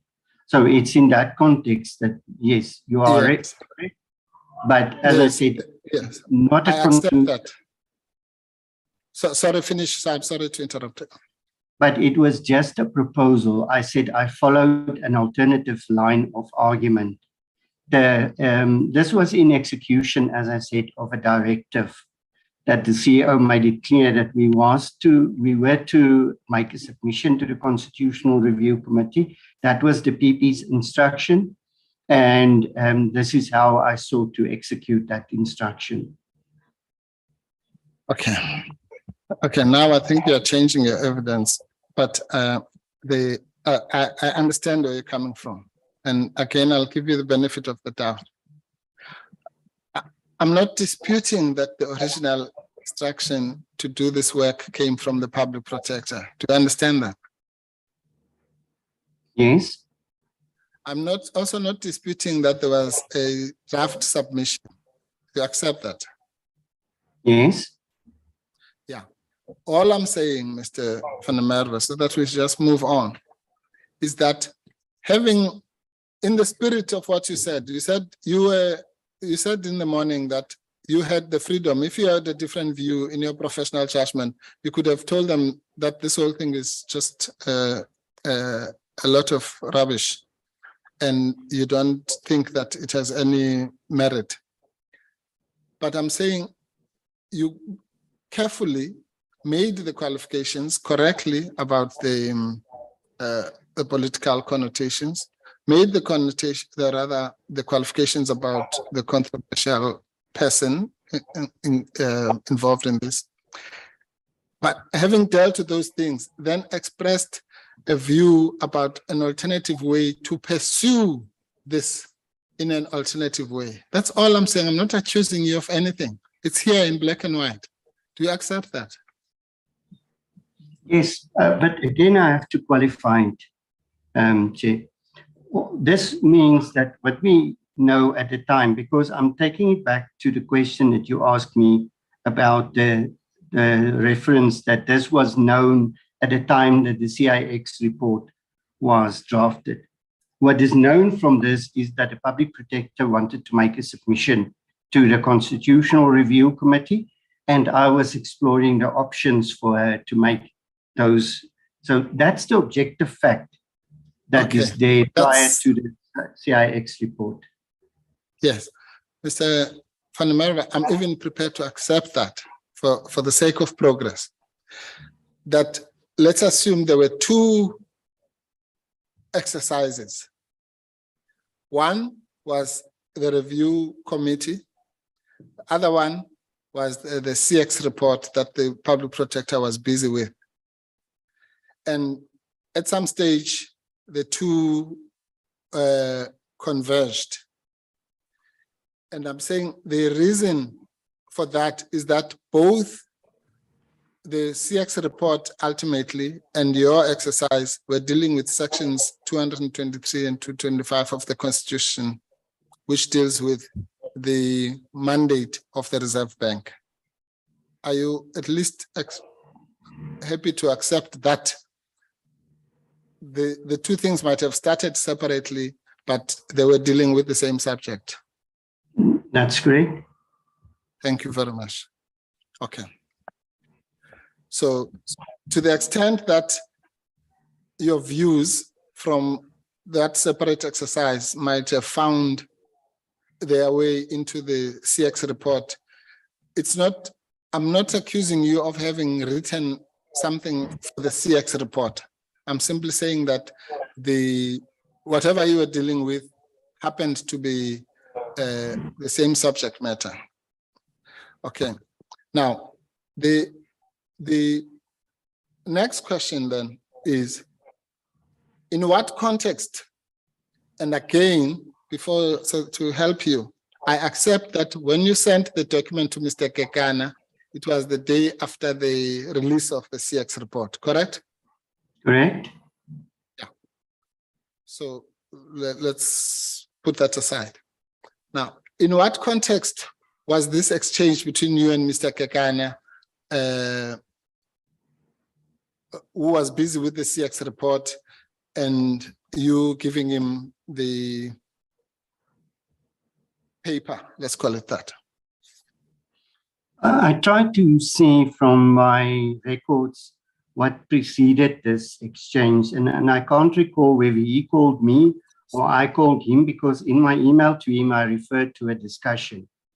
And I was not sure in relation to a later request that I should help with the media inquiries, or just the fact that I have been doing some research, and that either I mentioned it to him or he asked me about it, the progress. And honestly, I can't recall what was the exact sequence of the context of that discussion. I only know that I gave it to him at that point in time for the first time. Yes, but it's clear from that email exchange that there was a discussion between you and Mr. Kekana, because actually you refer to the discussion. You say, here's the document in relation to our discussion, correct? Yes. And in the next email, you say to him, anyway, please show me the report. I've not seen the final version, correct? Yes. In other words, you had seen earlier versions, but not the latest version, correct? The only version I saw was the mini think tank version, which was an executive summary, which did not even have a revision of the Constitution at that point in time in mind. Yes, I accept that, Mr. van der Merwe. You know, the problem is you anticipate what I'm asking you a simple thing. If you say, I have not seen the latest version, that means you've seen at least one earlier version, correct? Correct. Right. And on the, or rather, after the email that you and I had discussed, On the 2nd of June, you did a follow-up to the CEO that you'll find at 4111, Tsepo. 4111, please.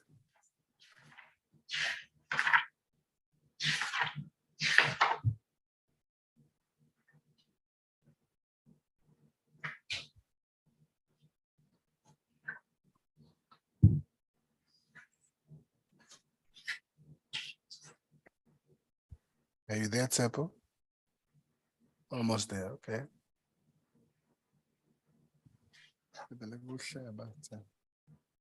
There you go, Advocate Mbofu. Thank you. Yes, this is you writing to the PPSA CEO, correct? Yes. And you see Mr. Namasisi and Mr. Joseph Lipochole.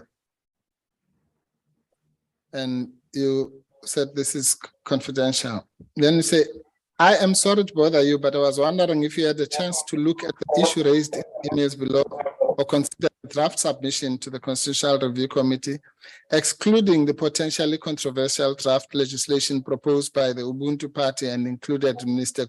Godson's book. That's still in line with what we discussed earlier, that you wanted the alternative proposal without reference to those gentlemen, correct? Yes. And in line with what we have said earlier, what you've testified earlier, that the PP was not averse to differing views. Go to 4110.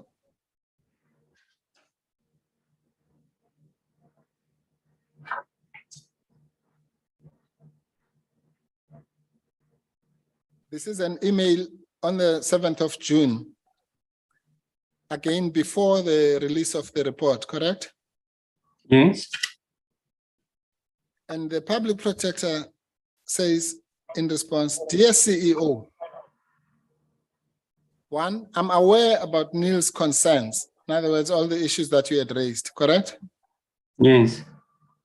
Okay, she doesn't differ with them. She's acknowledges them, that she's aware, okay? Yes.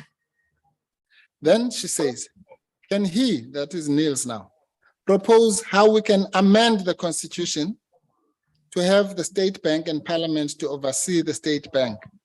That was sent to you on the 7th of June, correct? Yes. And you received it, correct? Yes. So from that one, there's no ambiguity about just either it's a mere review and an amendment or whatever. It's or whether the review is synonymous to amendment. It's specific that can you draft, propose how the amendment of the constitution to have the state bank and parliament to oversee the state bank. Correct? Not can I draft the amendment, can I propose how? And that's exactly what I was exploring. Yes, yes. If and how. That's fine. Can you propose how we can amend the constitution to have the state bank and parliament to oversee the state bank? That was the instruction, correct? Yes. And in the what did you do about this? When I saw this is when I started with the research document.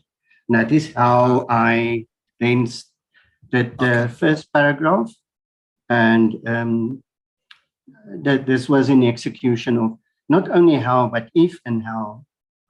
No, that you can't amend. No, you want to change the instruction. Okay, but even if you change it, your paper is very clear.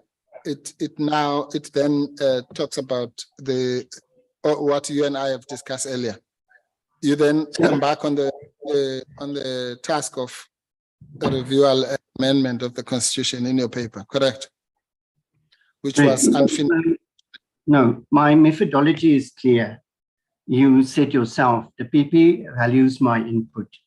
So while I was executing the task, I was also mindful of the fact that just like because we had a similar exercise in terms of the land expropriation bill. My job is to, just like I did with the execution of the first task, not only blindly follow and say, yes, this would be the amendment.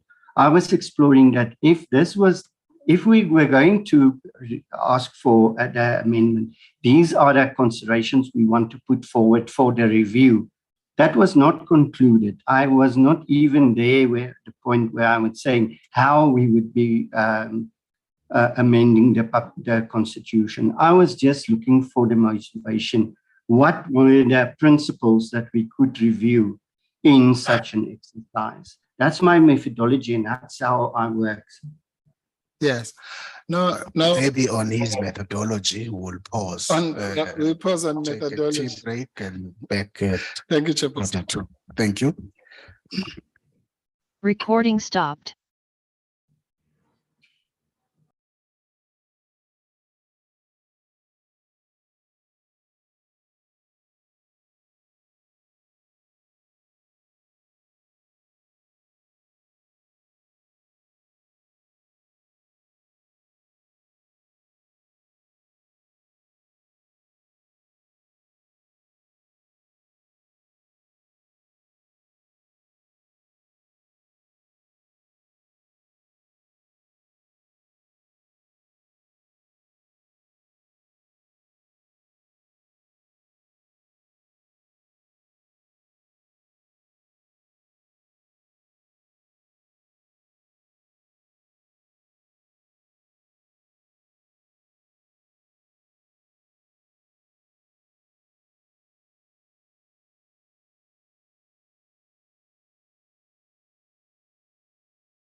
Mr. Merwe,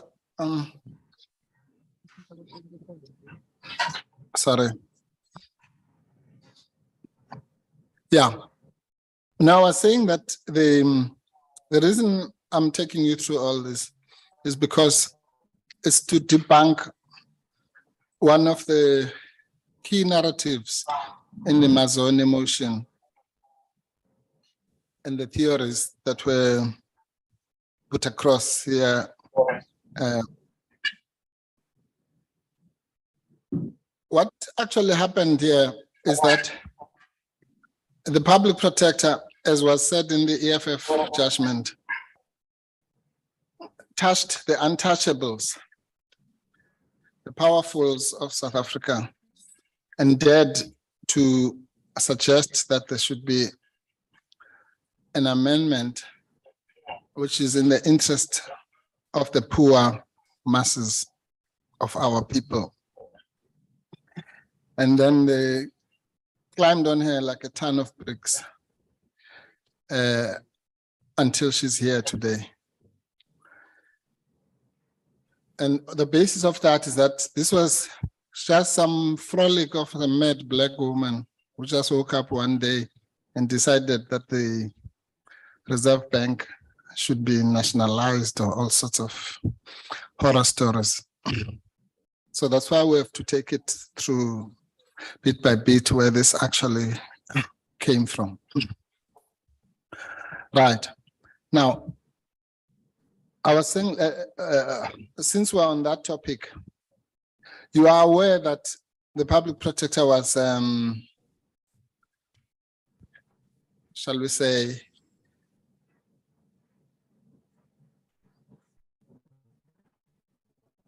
harassed or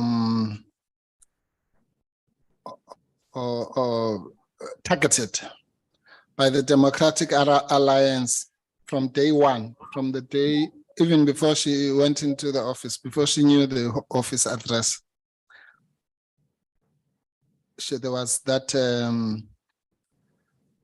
hype and alabaloo. Are you aware of that?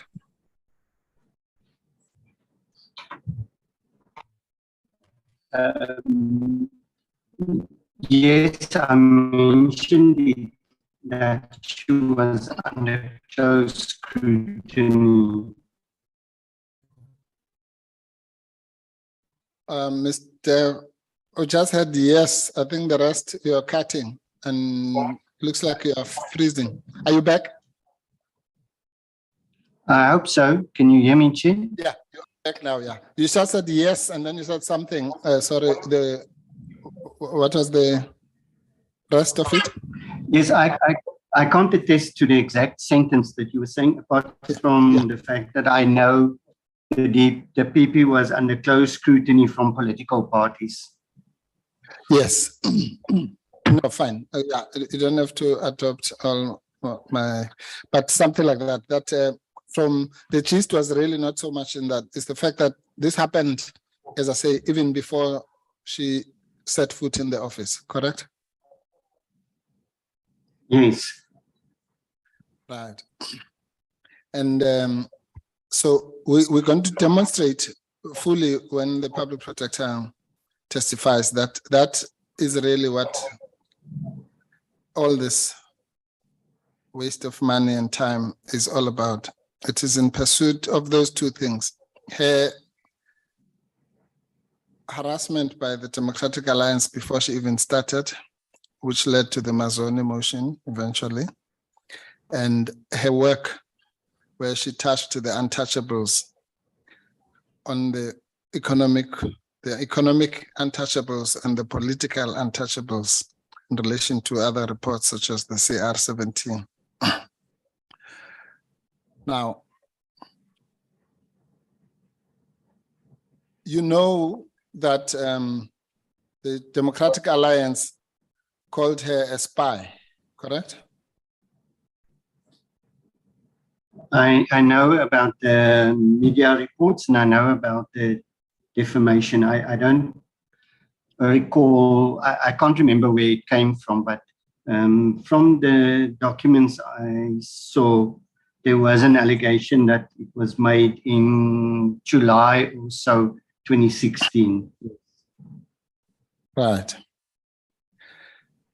And you've already answered my next question, which was the labeling her as a spy by the DA led to litigation which went to various courts, correct?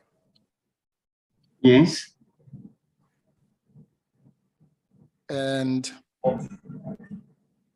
that from as far back as probably 2017,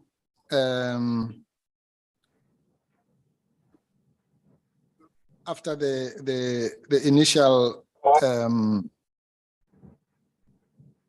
scrutiny, that's what you call it, there were calls for her removal by the DA, correct?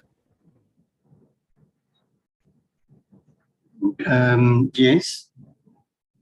Right. And unfortunately, they did not have, the rules were not in place. In fact, that was pointed out in the letter that was written by Mr. Mkhwebane, that the DA's ambitions could not be fulfilled without there being rules, correct? Correct. Right. Then around about 2019, the process, this would have been around the time that the chairperson here called her incompetent. There was debates in the parliamentary structures about the compilation of those rules and the need for rules firstly fashioned as a removal of the public protector and subsequently fashioned as removal of Chapter 9 institutions, correct? Rather, heads of Chapter 9 institutions. Remember that?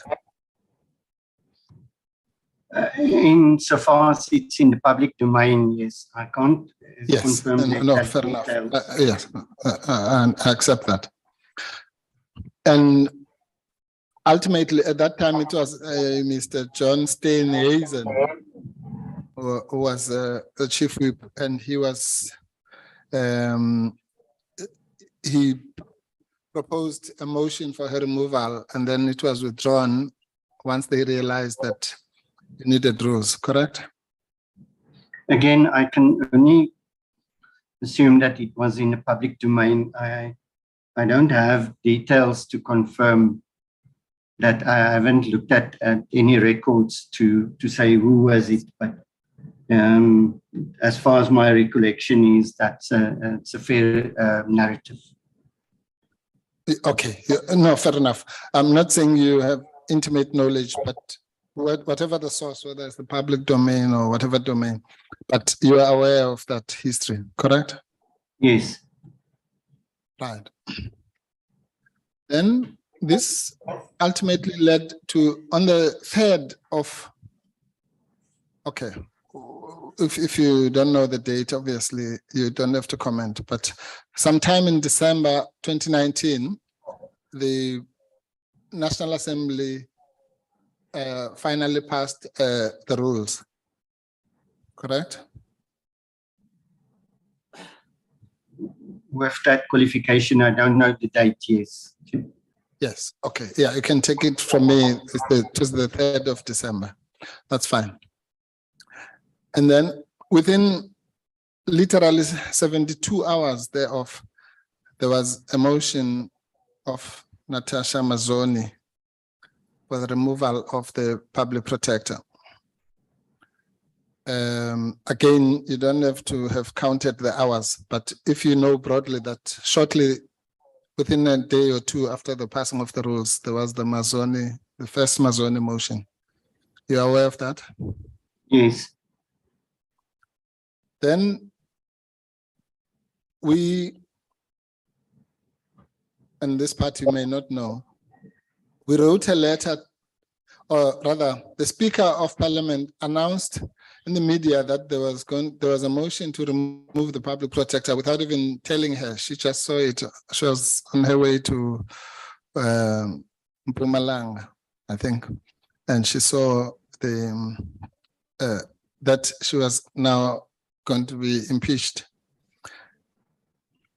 And then the attorneys and us, the team here, wrote to the speaker to indicate that various things about the defects in that motion, including the fact that it related to all these court cases and it could not be applied retrospectively. In other words, a motion for the impeachment of the public protector should deal with things that happened after the 3rd of December 2019. Otherwise, that motion, rather, those rules would be applied retrospectively. Again, you don't have to have read the letter, but do you understand the point I'm making about that objection? Thank you. Yes. Oh, out of the blue, a Mr. Samuel came up with an affidavit, I think on the 10th of February, making allegations about this and that and the other of the public protector. And a week later or so, Ms. Mazzoni withdrew her motion and included Mr. Samuel's affidavit, and the retrospectivity problem was resolved. So that motion was resubmitted on the 21st of February 2020. Again, you don't have to know the date, but thereabouts. Let's, for you and me, let's say just before the COVID outbreak. Okay? Yes. Right. And then the second Mazzoni motion, which had purported to cure the issues we pointed out, then was the subject of litigation. And that's where I'm coming to now, to the topic that you and I are going to get into in more detail tomorrow. One of the, you know that then it culminated in litigation, which is in a way still ongoing, correct? Yes. Right. Now, one of the reasons, or one of the theories peddled in this commission, in this inquiry, and why some of us have been defamed and linked with looting and all sorts of things, is because that litigation, which then started as a result of what I've just told you, as I say, has been going on almost non-stop until today, or at least until the 24th of November, which I suspect might not be the end of it. Correct? Yes. And that it is that litigation that is probably the highest of the expenditures on fees that on your schedules, correct? I think it's one of the highest. I'll have to check if it's the highest. Yes. Well, it might even be the highest. Well, insofar as it is still ongoing. If there's any rival to it, it would be the Godan-related litigation, but we'll talk about that separately. I just want to talk about the. So those two are the let's call it the number one and number two in the so-called expenditure schedule, correct? Yes. Right. Okay, we should have bought coal instead. We hope the change will come soon. Yes, Just- we can still hear you, but or rather, we can still see you, but Mr. If we're in the Merwe, dark- are you there? I'm here, Chair. I see that you are in the dark. yeah, we are, and I think can we, Chair? That's fine. We'll just pause for a minute or Thank two. you, Chair. Thank you.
I'm here, Chair. Mr. Van der Merwe, can you hear me? I can, Chair. Can you hear me? Okay. Thank you for holding on.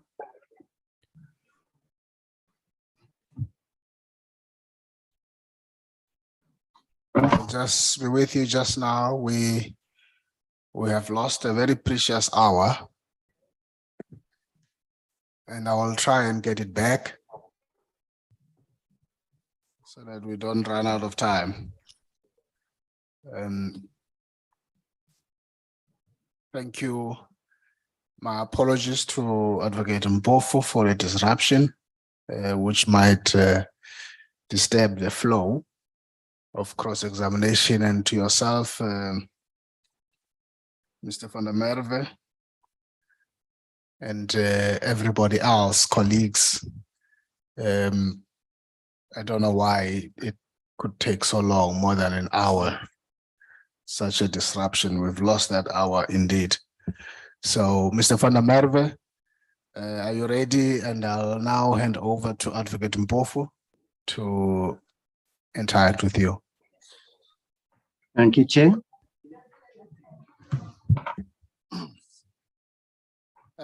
Yes, thank you, Mr. Van der Merwe. I was still in the process of narrating the history of how we got here. And I was specifically zooming into your area of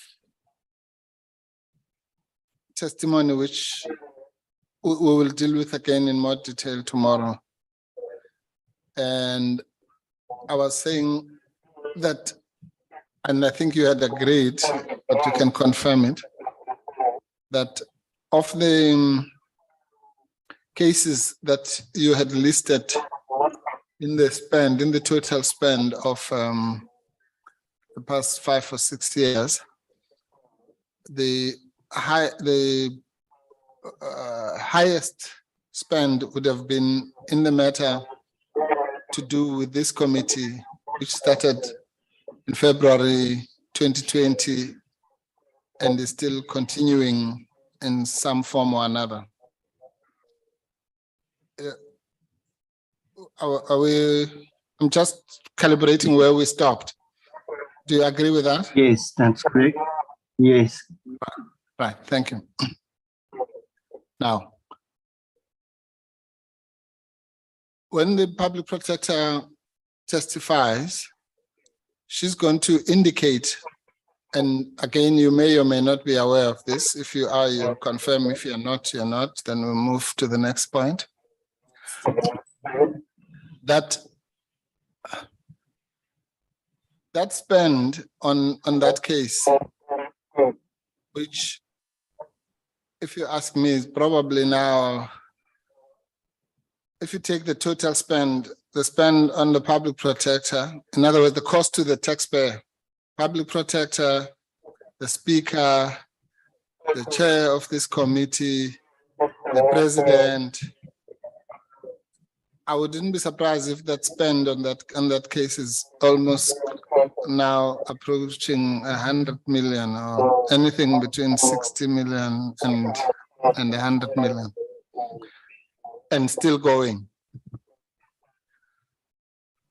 But I suppose you can't speak for the others, but on your side, it is quite astronomical, correct? That's correct, yes. Not to mention the amount of money that you are spending on this process, which you might still have to spend for the next number of months, which will add to that bill another, I don't know how many millions. Maybe more than 10, correct? Yeah, the estimate is difficult, but yes, it will be a significant amount, Chair. Yes. And the point I'm making is that all that could have been avoided and the public protector will explain that had her pleas for reasonableness, and this is the part that I'm saying you may or may not be able to confirm, but are you aware that in January, February 2020, the public protector repeatedly pleaded with the Speaker of Parliament that the matter should be resolved amicably, and even the litigation managed in such a way that it could have been resolved, the litigation could have been finished in 2020? Yes, I can't comment on that. You're not aware? No. All right. Okay. And all right. Well, when the public protector testifies, she will indicate that it's not even something that is denied by the other side.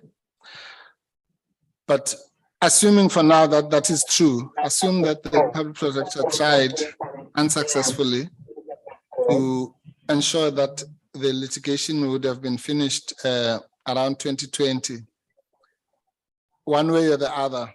And let's assume that that litigation would have led to an inquiry like this one.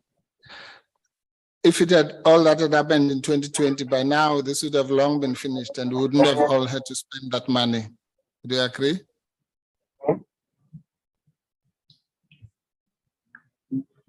Just contextualizing it, Chair. Yes, if the litigation was avoided, obviously it would have saved a lot of costs. On all sides. And as I say, it doesn't matter now for the purposes of this question, whether we're talking about the spend of the public protector or the chairperson of this committee or the speaker or the president. It all comes from the taxpayer, correct? That's correct.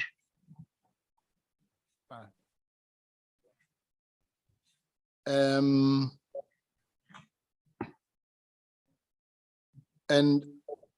the attitude that says that, look, don't try to tell us either to start the process or to agree on this and the other.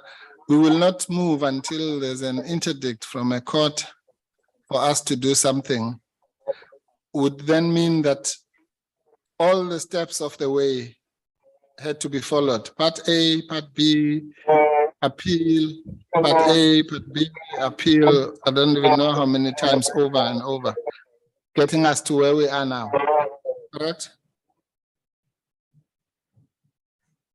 I'm not sure what is the question. I agree with the narrative that there has been these steps. As far as I'm aware, I can't vouch for details, but I'm aware of that. Okay, let me ask it differently. Yeah, let me ask this differently. This amount of money, which I've estimated, I'm saying is made up of Part A of the 2020 case, Part B of the 2020 case, Recording and in the progress. Constitutional Court hearing of that case, and then Part A of the recent case of this year, Part B of that case, and now the Constitutional Court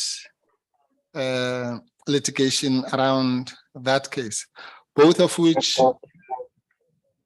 those cases in the Constitutional Court, in both cases, the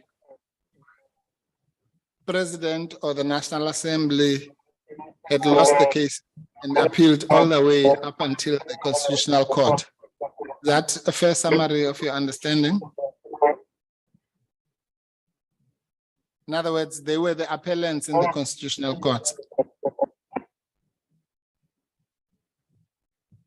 In the latest matter, yes. I will have to check exactly who was the parties, but it's a fair summary. Thank you. No, Eyal, I can take it from me. We were the appellants and we were the respondents in the first case as well. This is the case in respect of which eventually came up with a decision that the public protector should be legally represented. That's why I'm here, so you can believe that that's what happened. Accept that? Yes. Yes. So that's what, okay, that's fine. I think that covers then, at least those are the major 6 steps, or 5. The 6th one is coming in 2 weeks, which form the large bulk of that amount of money that the taxpayer has had to expend, correct? Yes. Right.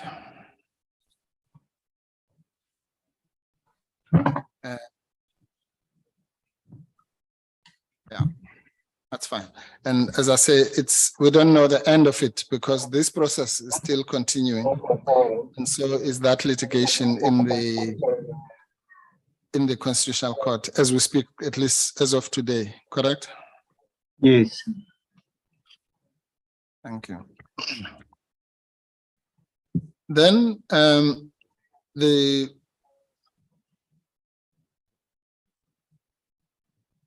this then relates to the issue of okay, no, let me do it like this. Sianeho attorneys. The letter that I'm talking about where the public protector was pleading that this matter be resolved, which could have avoided all these tens of millions of rands, was actually ironically written by Sianeho attorneys, but it was not, as I say, the attitude of the speaker was that what you have to do, go to court. But my question to you is that at that point, neither the public protector nor Sianeho attorneys would have known that the response would be negative and lead to all tens of millions of rands spent, correct? I suppose Advocate Mpofu, Advocate Power. Chair, I fully appreciate that Advocate Mpofu was steeped in that litigation, but as evidence leaders, we've not been involved. We don't know what letter is being referring to at all. We possibly just get a copy of the letter. I know the chair might have it or the committee might have it, and but Advocate Mpofu's probably got it right there. No, thank you, Chair. That's a fair request. Yes, no, the chair has it, but in wearing another cap, and the Parliament has it also. Or the Speaker has all that correspondence. Chair we will oblige and will get it from the records specifically for this process, and that's why, Chair, I was asking in general terms. Okay. I was aware of that, but I think it's a fair request. That's fine. Thank you, Chair. Okay, assuming again that such, I'm not making it up, that such correspondence exists, and I accept that you haven't seen it, Mr. van der Merwe. The simple point I'm making is that neither the public protector's office, and I mean someone in your position, I know at that stage you are not in the legal department, but neither you as the client nor your attorneys would have known that the evolution of the matter will end up to what I've described, into 100 million spend matter, when the brief or the instruction was given to Sianeho, correct? Again, I'm just trying to contextualize it. Because it will be highly speculative to say that what was expected at the time. Looking at it now, I can assume that that was the thinking, that it would not have been expected to escalate to this matter. Thank you. No, I'm happy with that. The point I want to make, which I'm driving at, which I'm going to argue at the end, Advocate van der Merwe, is this. When we are told that Sianego got the lion's share of the work, in reality, the cases that I've described to you, 6 of them, which all, well, 2 going to the Constitutional Court, those are aftermaths of the same instruction. In other words, there was an instruction in 2020. Nobody would have known that sitting here in 2022, we're going to be now on case number 10. I'm not even counting the other tentacle cases of that very same instruction. It's one case. It's not 10 cases, but that case has resulted into 10 cases and 100 million rand. And I'm not putting my head on the block for the amount. A lot of money. You get where I'm going? Yes, Chair. In this instance, because I've put some, as the head of legal, put some facts in writing to Mrs. Sianego, I would have to qualify it, though it is arising from the one matter. Ex post facto, I had an issue with the way whether every mandate and instruction was properly in terms of governance process, but I think you're not referring to the internal governance procedures. You're referring to the matter as a arising from generally the same course of action. Yes. Okay, fine. I don't even want to go into that, but all I want to explain to the committee, remember, the committee members are public representatives. They just see some big figure.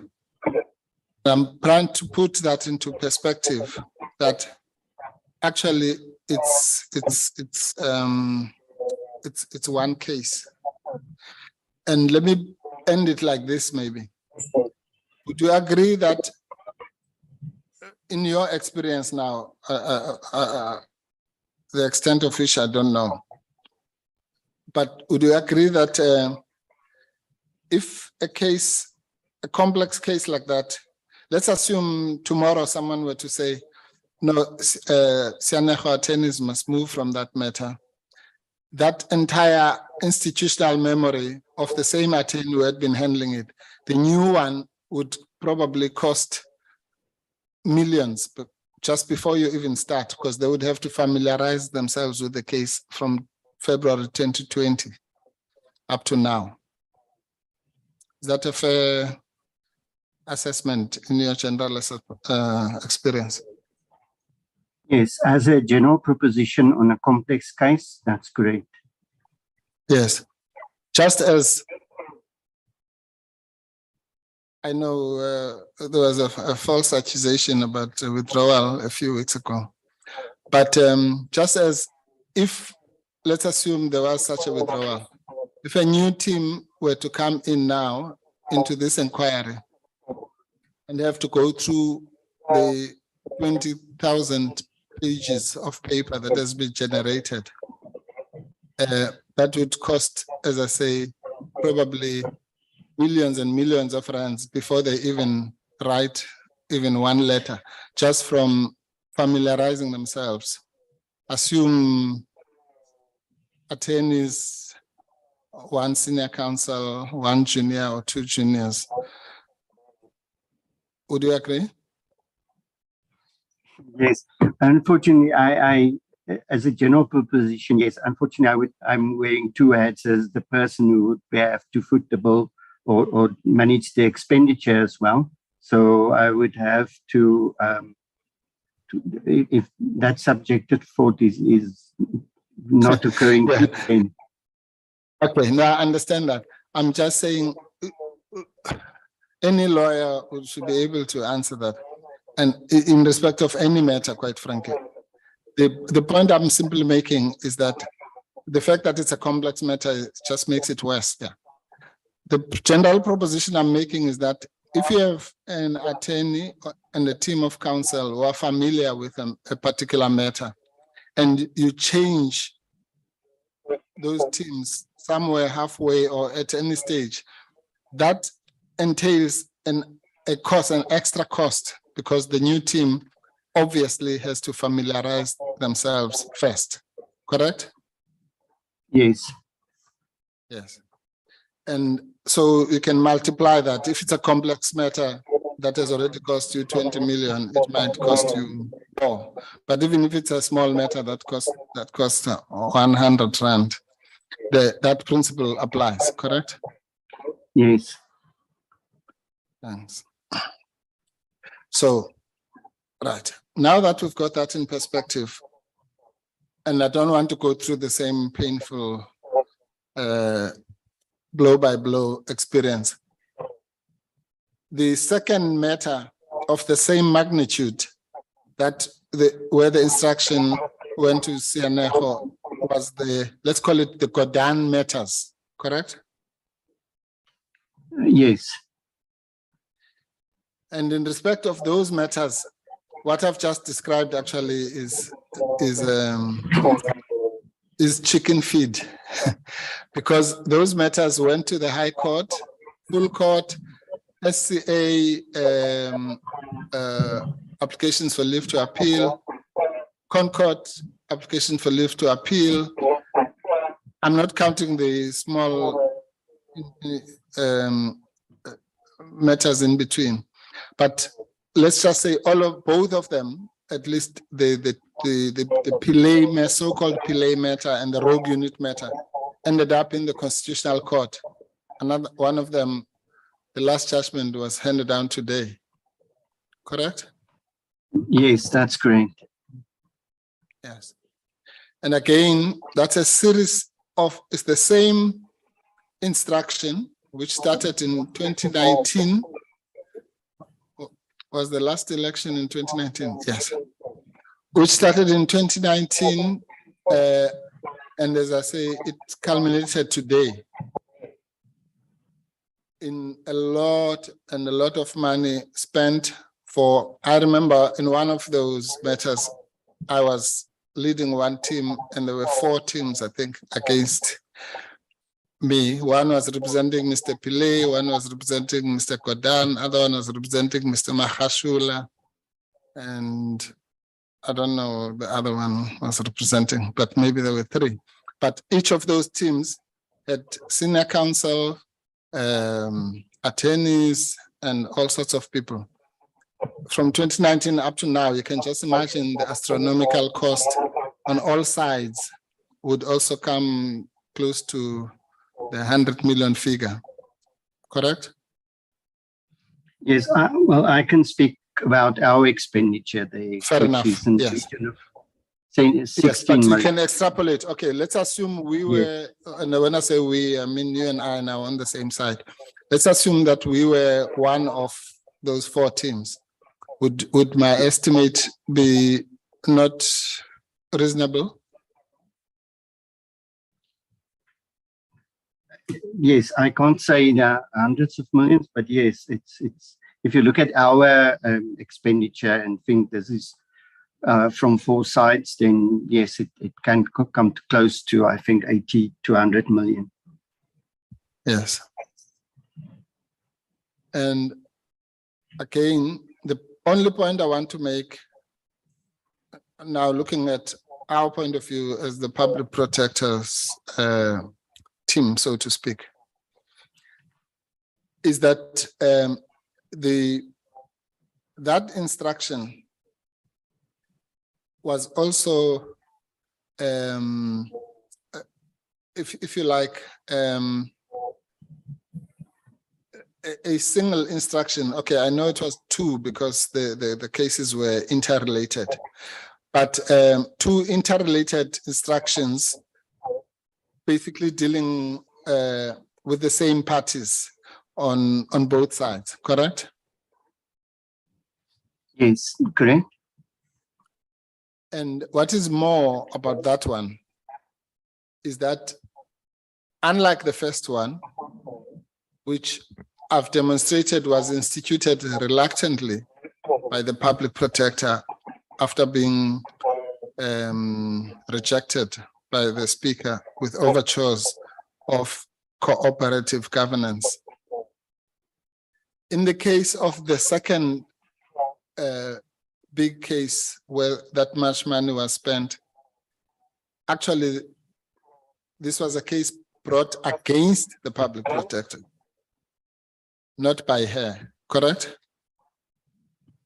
Yes, I've been thinking about this because in my evidence, I was referring to the fact that Mr. Gordon was the subject of a lot of investigations against the PP. So a simple answer is difficult because I have to speculate who initiated what. I haven't drilled down in whether the case was brought against or by the public protector.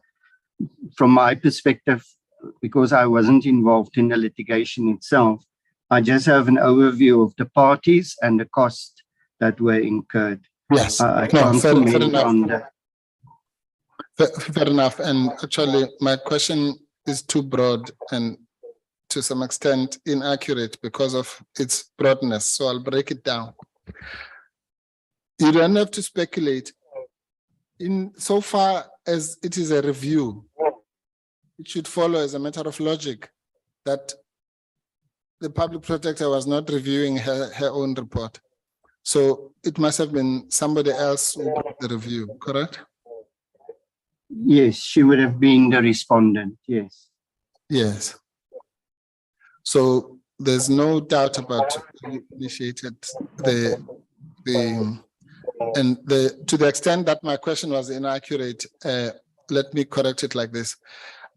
The qualification is that, of course, once the first set of litigation happened, it would have been the public protector who appeals and takes the matter further.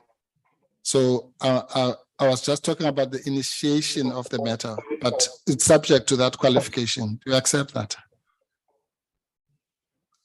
Yes, I just have to check the facts in terms of the original application related to that, the one with Mr. Lodlo and the PPSA, but I don't have enough facts to say who initiated, but there is, as far as the review is concerned, yes.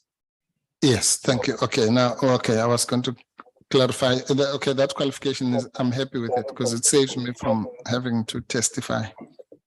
Okay, fine. Now, all right, so let's then pack all those because that is the perspective of all this. Instead of just putting big figures around, we start seeing them in perspective. So would you agree, and I'm not married to this because I've not done the exercise.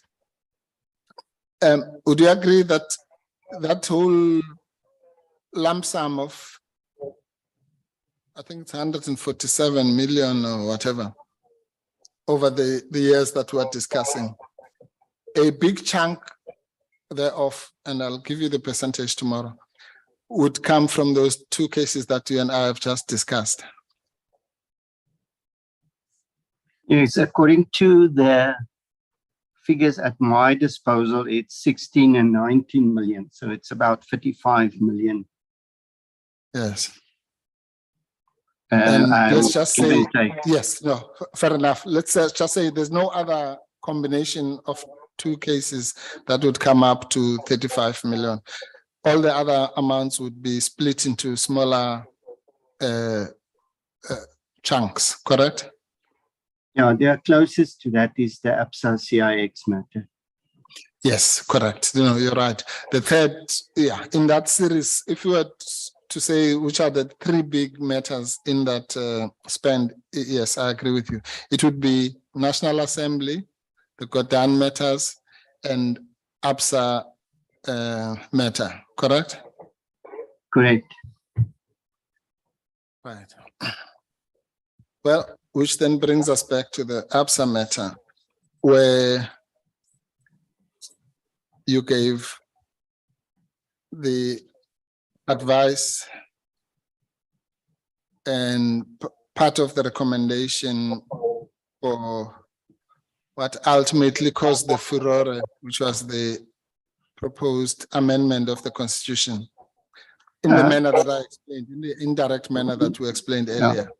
Chair, I have to qualify that because I know that's the narrative that Chair wants to present, but as I said, I've put it in perspective exactly how it came about, and to in the end say that I gave the advice based because the only narrative that would have been close to any information that a PP would have had in mind was the fact that she wanted to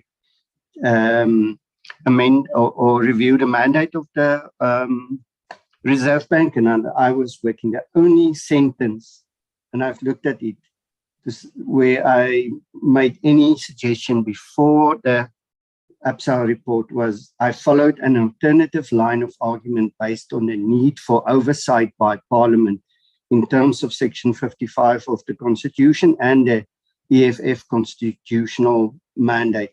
I am, however, hesitant to suggest even any reference to suggest that I gave the advice that led to that. I can't say what the PP, what informed the public protectors, but all I'm saying is that one sentence is unlikely to have constituted the advice that led, if that is the proposition. I'm not agreeing with that. Right. It is the proposition. Okay. And then that means we have to do it the hard way. Yeah. All right. Your involvement, will you be comfortable if I say you played a significant role towards the proposal for the amendment of the Constitution? I don't put it higher than that. I'm not saying it was your sole baby, but that you played a significant role. Happy? No, I can't say that because that evidence, that research was not even in the frame, in the terms of reference when that recommendation or that remedial action was taken on the amendment of the Constitution. Yes. Mr. Van der Merwe, please, we spent a lot of time on this. Yes, and we don't agree. I accept, okay, in case you've forgotten, I accept, ACCEPT. I accept that your document was only given to Mr. Kekana a day after the report. Can you believe that? Do you accept that yourself? That's not in dispute. Okay, good. So let's not go there. I have demonstrated to you that in spite of that, your views on this had been made known at least 2 to 3 months before the release of the report. Let's forget the Kekana thing. Do you dispute that now? Yes, not views, a single view that if the PP wanted to pursue the amendment of the Constitution, we have to follow an alternative route. It's not a view, it was a proposition of the route we needed to follow. Good. It was not on the merits of a review or the merits of any of the matters. It was just an avenue. Yes, let's call it an avenue, a proposition, whatever word you like. That avenue and proposition, would you agree that it contributed to the ultimate decision? No, it can't. No, it can't, because we were proposing to write to the Constitutional Review Committee with a broad research paper based on our findings to propose a review. What the CIX report was to come up with wording and not to make the proposal for a review, but actually to direct the amendment of the Constitution. There's a vast difference between what I was doing and CIX eventual. I can't see, and I cannot change it in any other way. I can't see how the single line in that email could have informed the remedial action in the APSA matter. And I'm not budging on this. I cannot see that informed the public protector's decision. It's impossible. All right. All right, okay. Apart from that single line, did you also draft the letter to Parliament? Yes. And that was not a single line, it was 4 pages, correct? I'm verifying the letter. It's a little bit more than 4 pages. Okay, well, my version is 4 pages.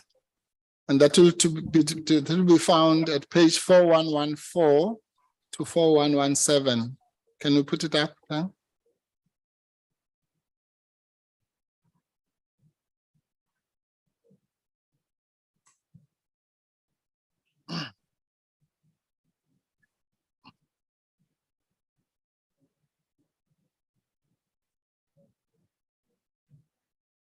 And while we are putting it up, you and I have accepted that when you are talking about the review of the Constitution, that obviously was not just for fun.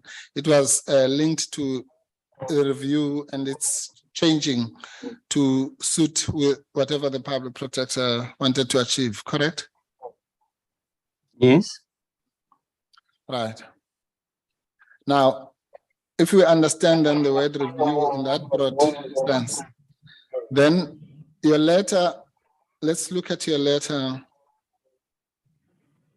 This is the public protector asked you to draft this letter because of the work you had been doing on this matter, correct?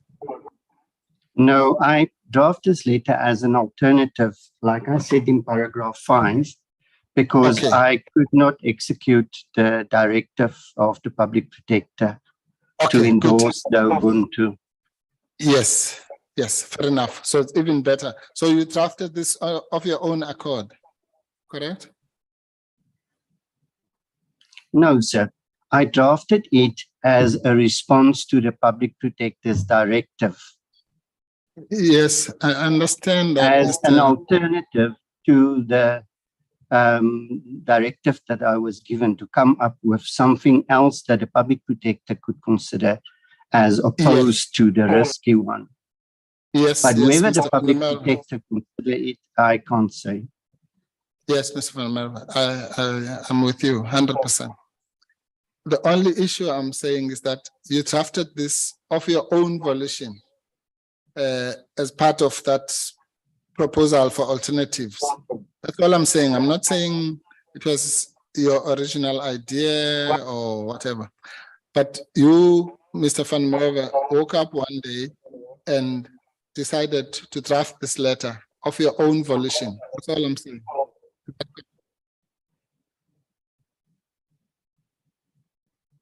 Or did someone put it?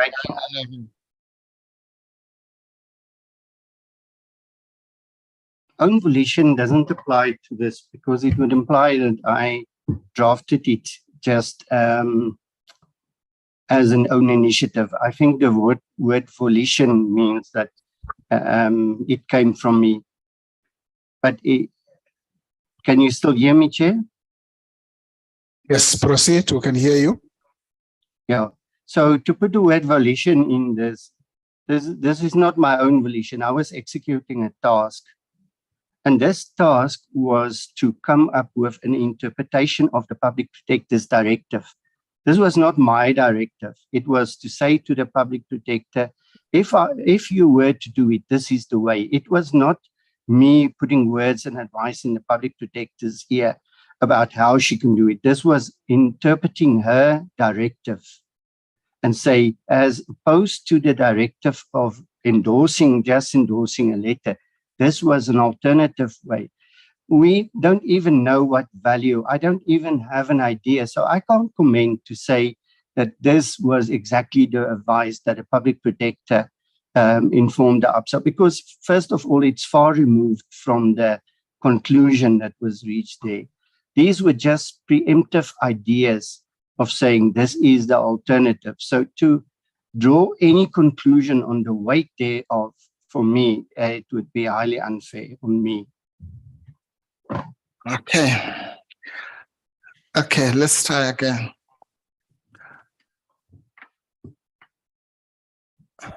I don't know how many times I'm going to say this today, but Mr. Van Merwe, I accept that this was the original idea. It been communicated to you by the public protector. If you don't believe me, well, I don't know. So when I say you did this of your own volition, I'm not suggesting, as you are saying, that this was an own initiative. Not at all. But what I'm saying to you, which you cannot sustainably deny, unless if you want to mislead the committee, is that in the process of suggesting the alternatives which you did, one of the things that you did on your own was to, in the execution of that alternative route, was to write this letter. Nobody said to you, write a letter or don't write a letter. You made a decision to write this letter, correct? Yes. Thank you. All right. Now, in your letter then that you wrote under the terms that we have just described, you said, this is the, I can't remember the words you used, the proposition or the avenue that you proposed. Let's go to paragraph 1. The letter is written to Honorable Louis Nzimande, MP, and Mr. Vincent Smith, co-chairpersons of the Joint Committee on Constitutional Review, Parliament of the Republic of South Africa. Correct? Correct. Yes. And the subject is submission to the Joint Committee on Constitutional Review in terms of Section 45 1C of the Constitution of the Republic, recommended review of Section 223 and Section 225. And you and I have agreed the context in which the word review is used, correct? Correct. Right. So the review stroke amendment, or which would lead to an amendment, you then say, with reference to Section 223 to 225 of the Constitution and your call for submissions, Public Protector welcomes the opportunity to make submissions to the committee and session sections of the Constitution that we require, that we believe require revision. We now know revision means amendment, correct? Yes. Yeah. And then you say, accordingly, the Public Protector recommends that Section 223 and 225 of the Constitution dealing with the establishment and powers of the South African Reserve Bank be reviewed for the reasons as discussed hereunder. Okay, so those two paragraphs clearly propose the review stroke amendment of Section 223 to 225 of the Constitution, correct? Correct. Right. Then,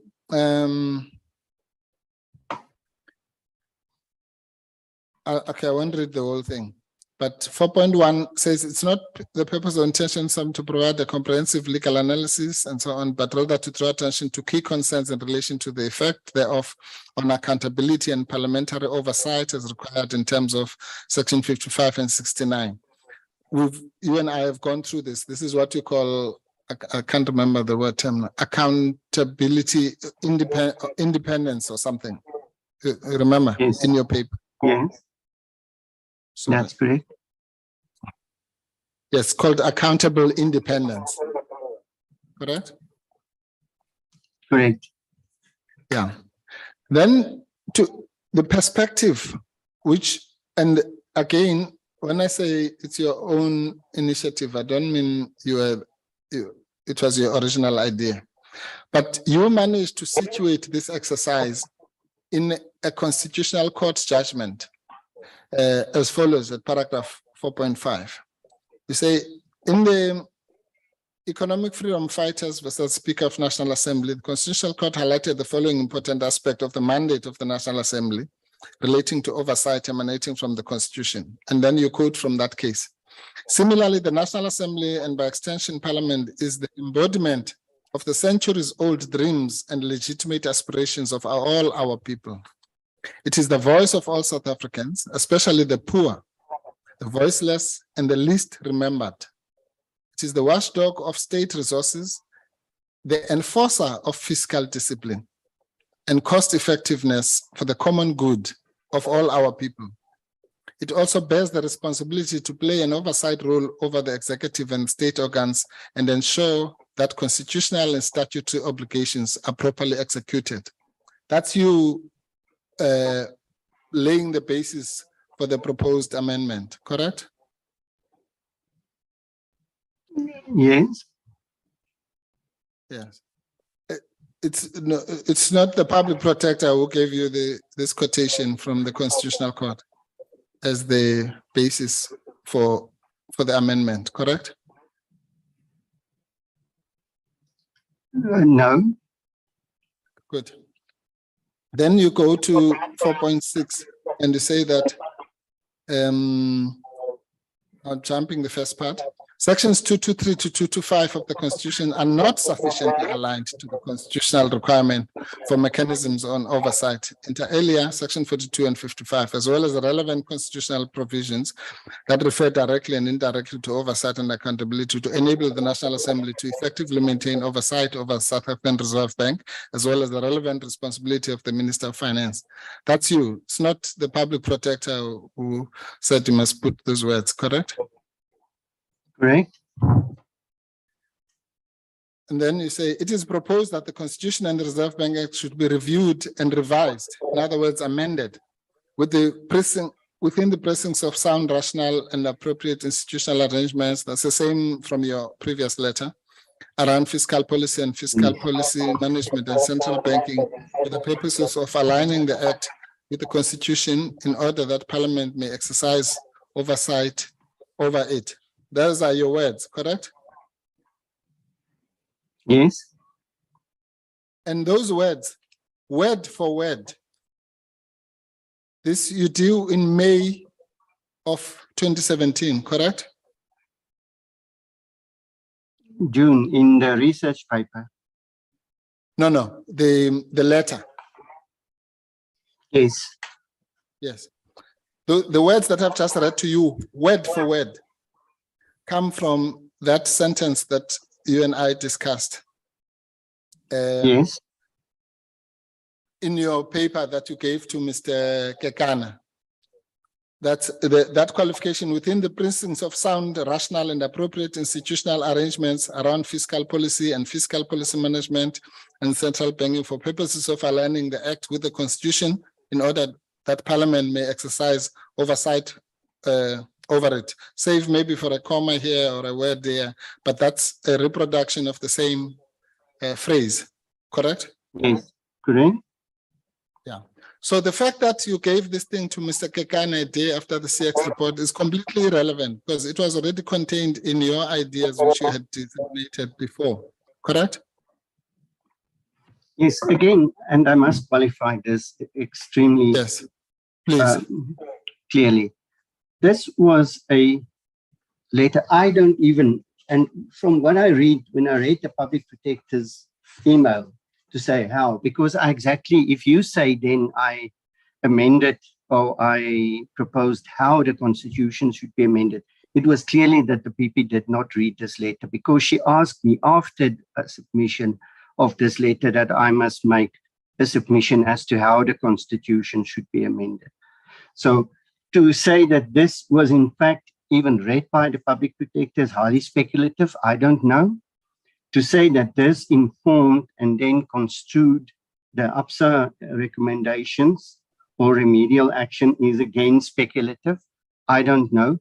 All you can deduct from this is there was evidence, there was an engagement between the public protector, myself, Mr. Nemasisi, and the CEO on her submission, her intended submission to the Constitutional Review Committee.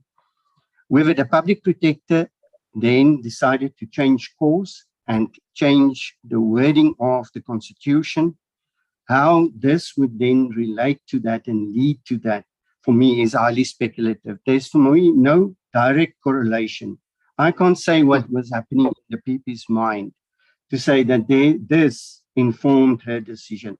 Again, just looking at the probabilities and looking at the wording that came up, and the report that came to us in the think tank shortly before that didn't even have this, to link the whole exercise to saying, make a submission to the Constitutional Review Committee, but in the same time saying, I'm going to use this in the CIX report to actually come up with wording to change the Constitution.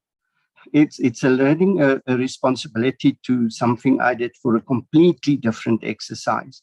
Whether it subjectively or consciously affected the public protector's thinking, I cannot say, but to say that this directly led to the CIX, for me, is highly speculative. Okay.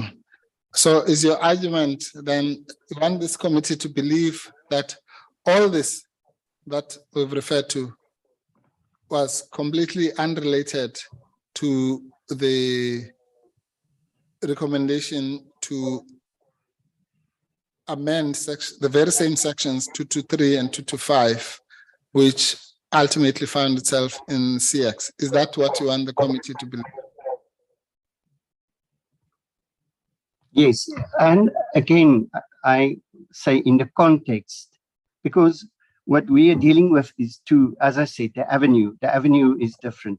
The public protector could not have derived from my suggestion to review the committee to the Constitution to come to a point where she actually made amendments. There is an interrupting sequence of events that has been presented to the committee that explains that part. To disregard that and say that this report of mine or this is the actual source of that remedial action in the CIX report, for me, is opportunistic and speculative.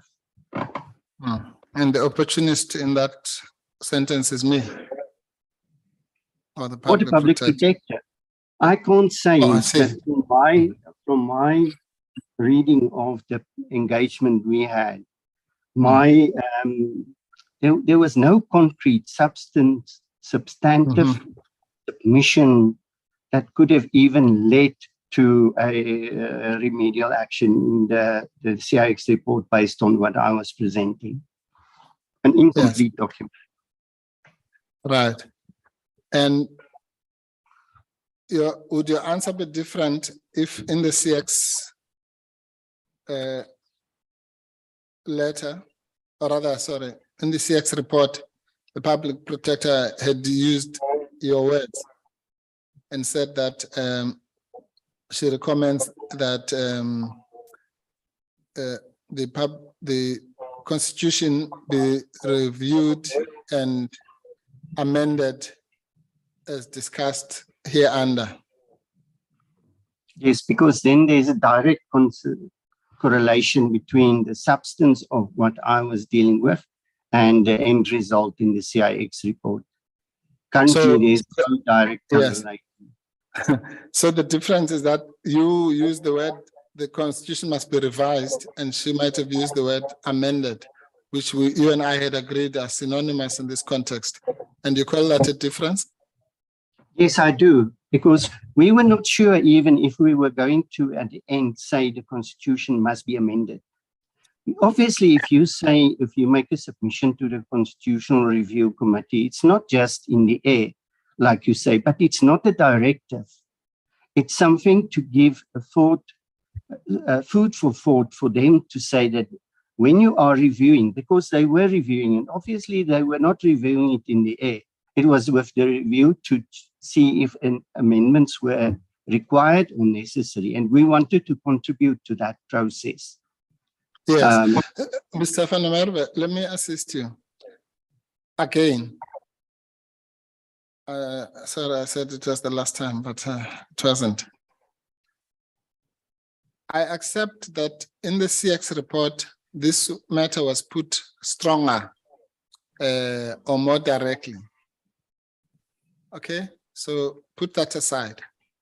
But the point I'm making is that to say that it was unrelated is fanciful, because yes, it might have been put differently or stronger, but it was a stronger version of your recommendation, avenue, proposal, whatever you call it, because it relates to the same sections of the Constitution, 223 and 225. It can be completely estranged from the other exercise. I thought you had admitted that 2 hours ago. No, sir. If you're putting again, I'm saying there's no relationship between the two. Yes, let me explain, as you always say, Chair. If the public protector wanted to use my expertise and evidence, they would have called me and say, because I would have had to contribute to the legal framework. A report consists of evidence, then a legal framework that motivates the standards. None of the other people involved in the report had the background information that I had. None of them could have, on the basis of a letter alone, came to any conclusion of what I was trying to achieve.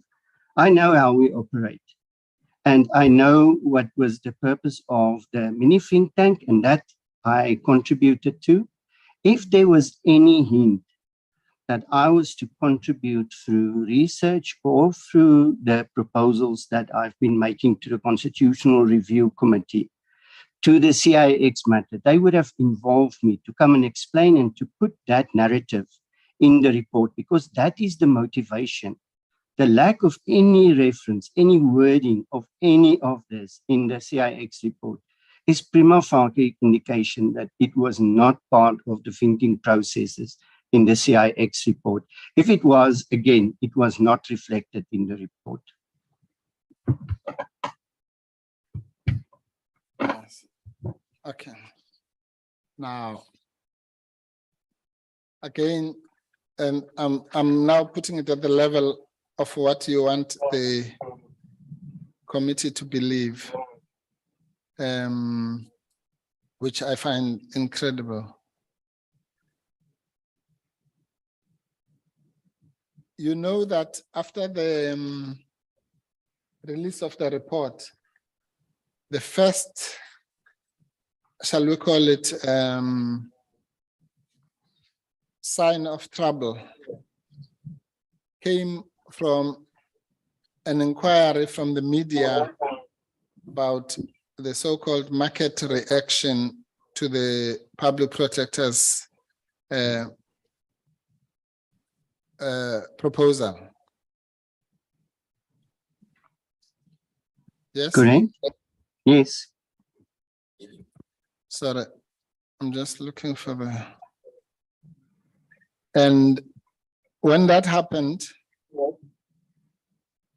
the public protector sent the message that it must be sent to you to respond, correct? Correct, yes. Why do you think she would do that? After, if there's no connection between the two exercises, after the release of the CX report, there's a whole hullabaloo out, blowing out there. There's a media inquiry, specific media inquiry from Ms. Feriel Hafaji. So you can imagine. And the public protector's reaction to this is that, please send this to Niels to give the response. And you still want the committee to believe that there was no connection between the work you were doing and the CX report, correct? Precisely. Why was I only then consulted after the fact? Because I could provide ex post facto support for whatever was said in the report. It was not contained in the report. This was an ex post facto request saying that I might have information that could assist with the media. That's all it is. I don't know to the extent of which, as I said again, just looking at the report, whatever the public protector's intention was, it was ex post facto. Yes, sir. No, I understand that. You must understand where I'm coming from, Mr. Van der Merwe. If I don't put these things to you, and then the public protector comes here and says them, I will be correctly criticized of what you've accused me of, opportunism. So I have to put what her version is going to be to you. And you, if you want, you can simply deny it. And the facts speak for themselves and the probabilities speak for themselves. You and I don't have to debate the probabilities. But do you understand that? Yes, if that's so simple, then I would deny it. No, don't deny. I've not even asked you anything yet. But I'll take your denial in mind, your preemptive denial. But the fact that you're denying, it makes it even worse because it means you're denying the obvious, because I have not even said it here.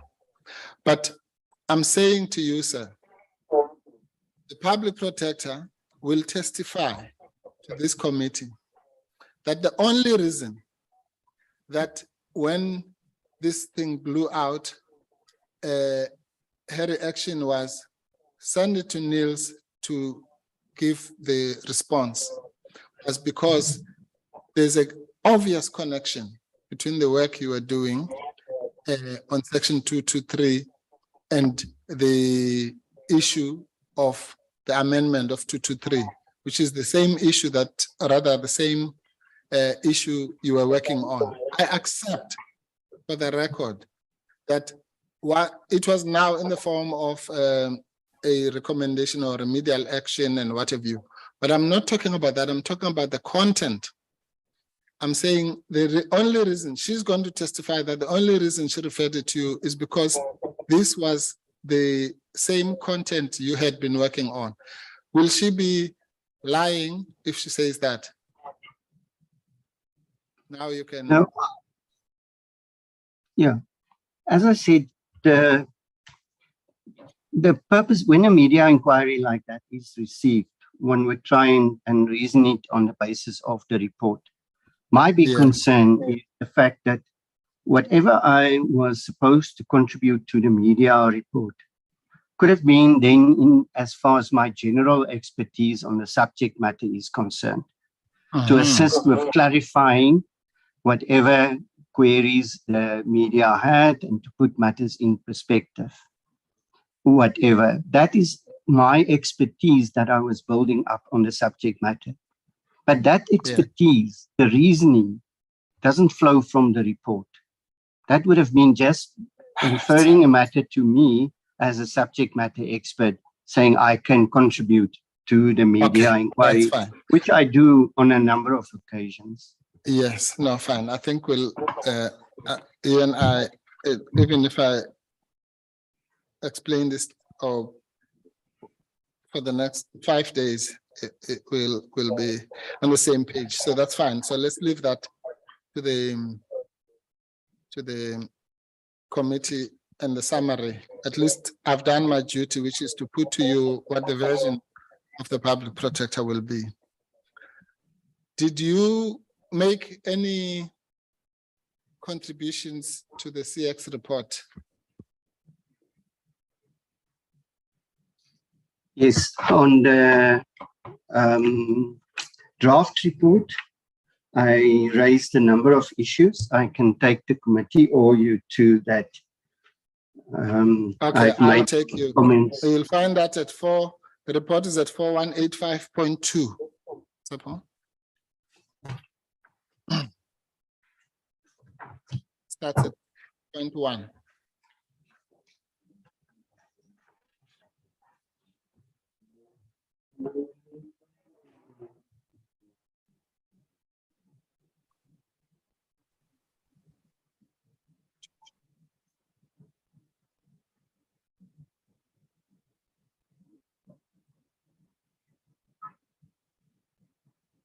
And it's still your evidence that there was no connection between the two exercises, correct? The compilation of the CX report and this other work you were doing, correct? Advocate Mpofu, can you just repeat that page reference you? Oh, it was 4815.1. That's the beginning of the document. Please answer the question, Mr. Van der Merwe. That's great. Okay. Yeah. Well, I put it to you that you are deliberately misleading the committee. But let's try and demonstrate. Give me an opportunity to respond to that, Chair. Yes, please, sir. Yeah, I deny. If you look at the inputs I made and the work that the inputs to the report, I've explained in detail how it came about. So to say that I'm deliberately misleading the committee is not true. Yeah, okay. That's fine. Then let's go to your comments. 41, did you find it? It's 4185. Is that series 4185.3? We're not. Pardon? Let's switch it off. 4185. Let's just go to 4185, which is the professional fees.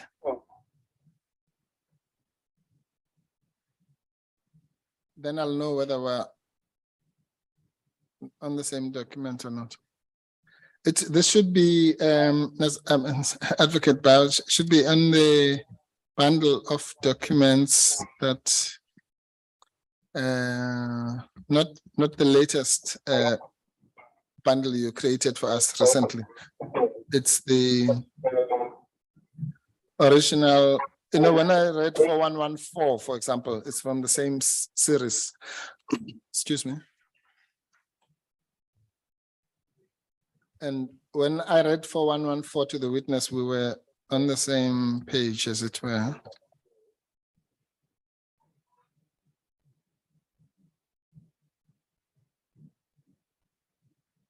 What's your NVM 12 4178?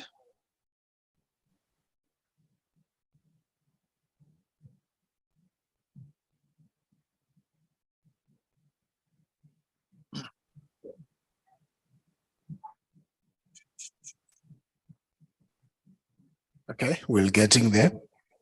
Yes, thank you, sir.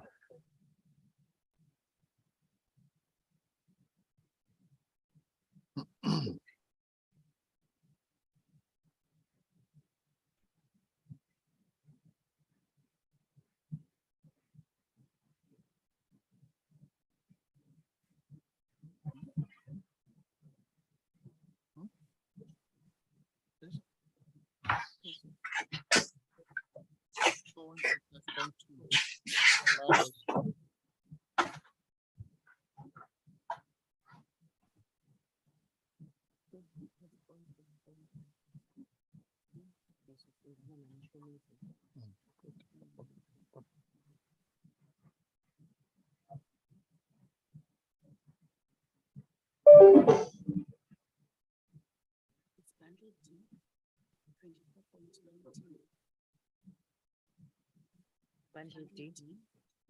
Page. Bundle D. 4.19.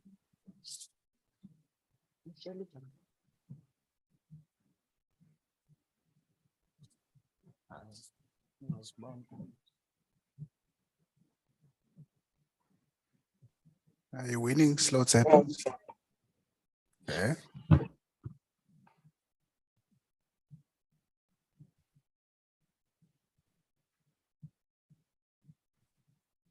Um, 4185.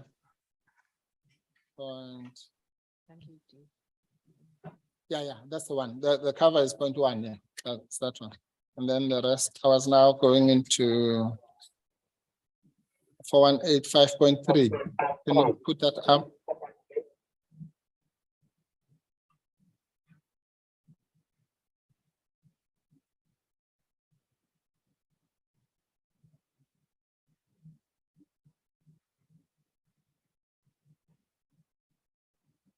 So, Mr. Van Merwe, is it then correct that your involvement in the CX report was more than that meeting that you missed when you were in hospital of the mini think tank?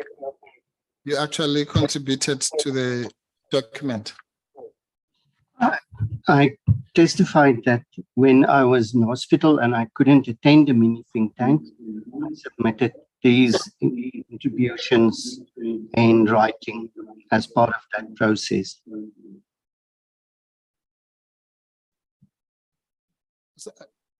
Sorry, I missed that. As I said, this was the report that was given us for the purpose of the mini think tank, which I missed. In order to,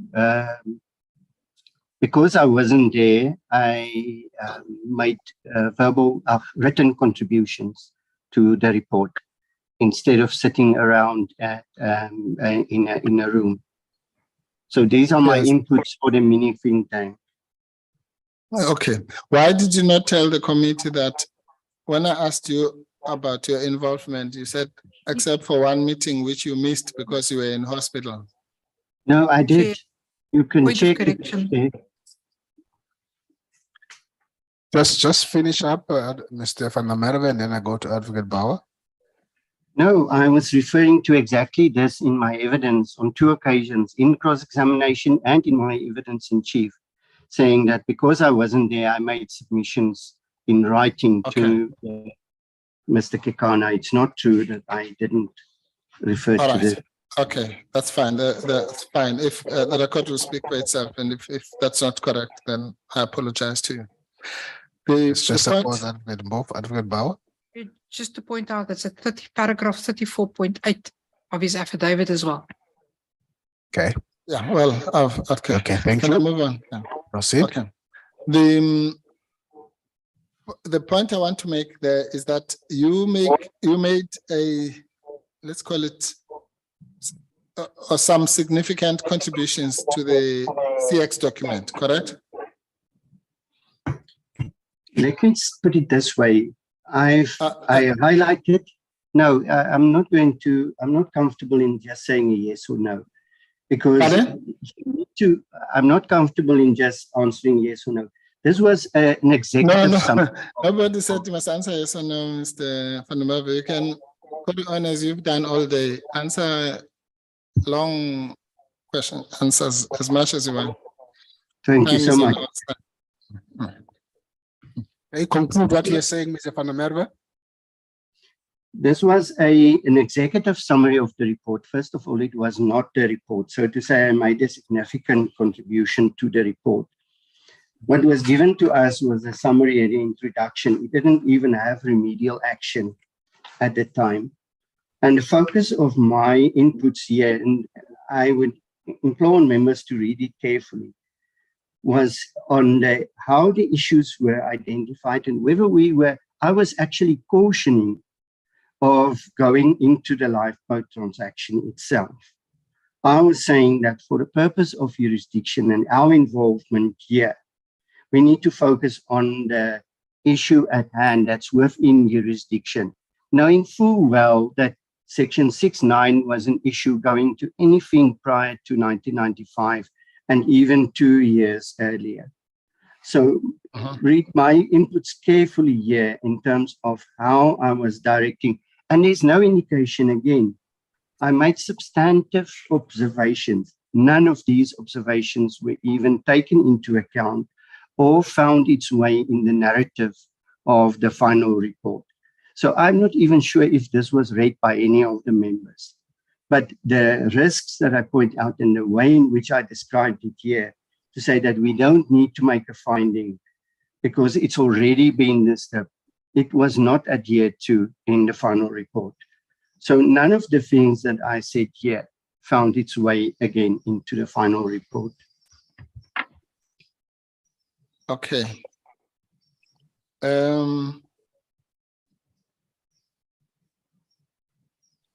You accept, don't you, that one of the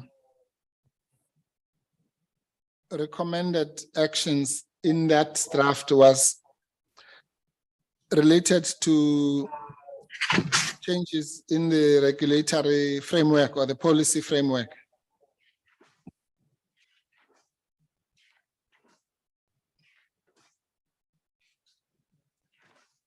Checking. Yes, no? No, you don't have to look at it. I'm just asking if you, in your memory, that there was an issue to do with that. No, the remedial action here was just directed at the Reserve Bank to ensure that systems are in place. It was not anticipating changes to the regulatory framework. Okay, so when you say to ensure by means of introduction of internal policies and regulations that similar circumstances are avoided in the future, that had nothing to do with the regulatory framework. In the context of what the preceding questions, this was a remedial action directed at the Reserve Bank, not the overall regulatory framework. Yes, but okay, and so was your recommendation also directed at the Reserve Bank Act, wasn't it?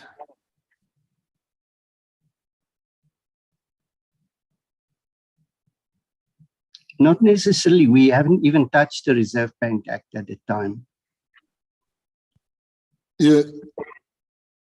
What do you mean you didn't touch? Didn't your recommendation say public protector therefore supports the call that the Constitution and the Reserve Bank Act should be reviewed and amended? Is that not touching it? Yes, but in the context of this remedial action, as I said, this didn't even find its way into the report. Okay. Anyway, let's go back to your letter.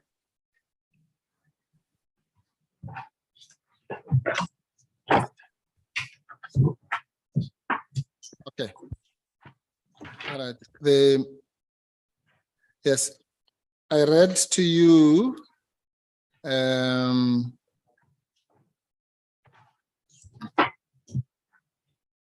the quotation from the EFF case, and then the fact that you are saying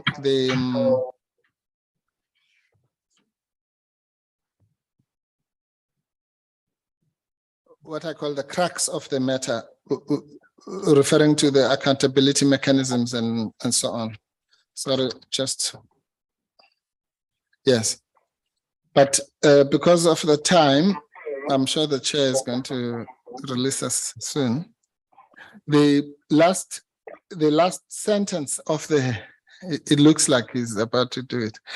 The culmination of your letter is this: we trust that our submissions will be of assistance in guiding the committee deliberations on reviewing, as explained before, the Constitution aimed at strengthening our constitutional democracy.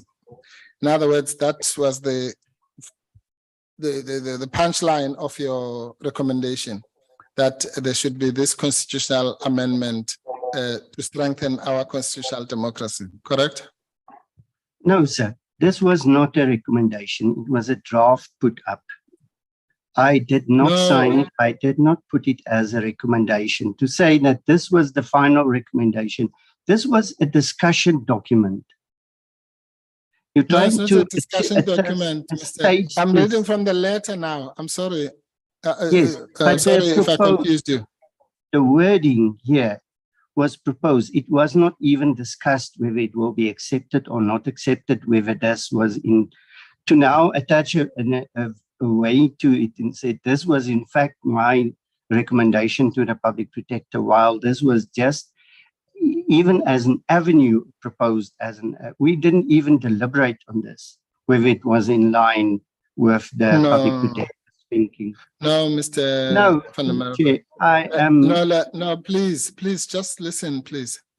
I'm saying to you, I'm not saying what you're saying. I didn't say about any recommendation to the public protector.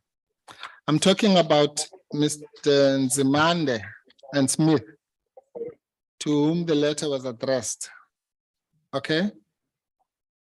I'm saying to those people who were the co-chairpersons of the Joint Committee on Constitutional Review, the punchline of your letter was that we trust, when you say we mean the public protector of South Africa, not Advocate Mkhwebane, the institution, correct?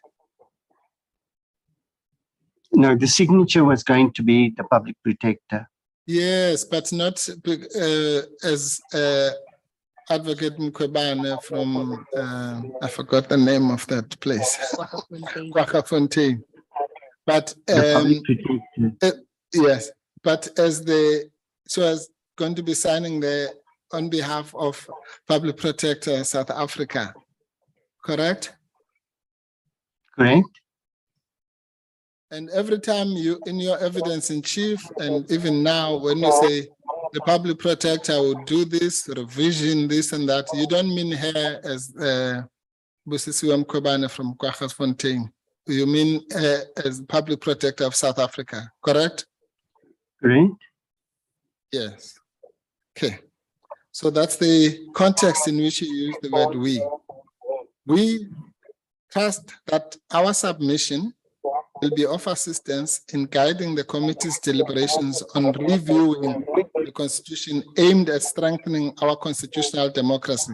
You and I earlier agreed that the notion of reviewing the Constitution encompasses the amendment that you proposed, correct?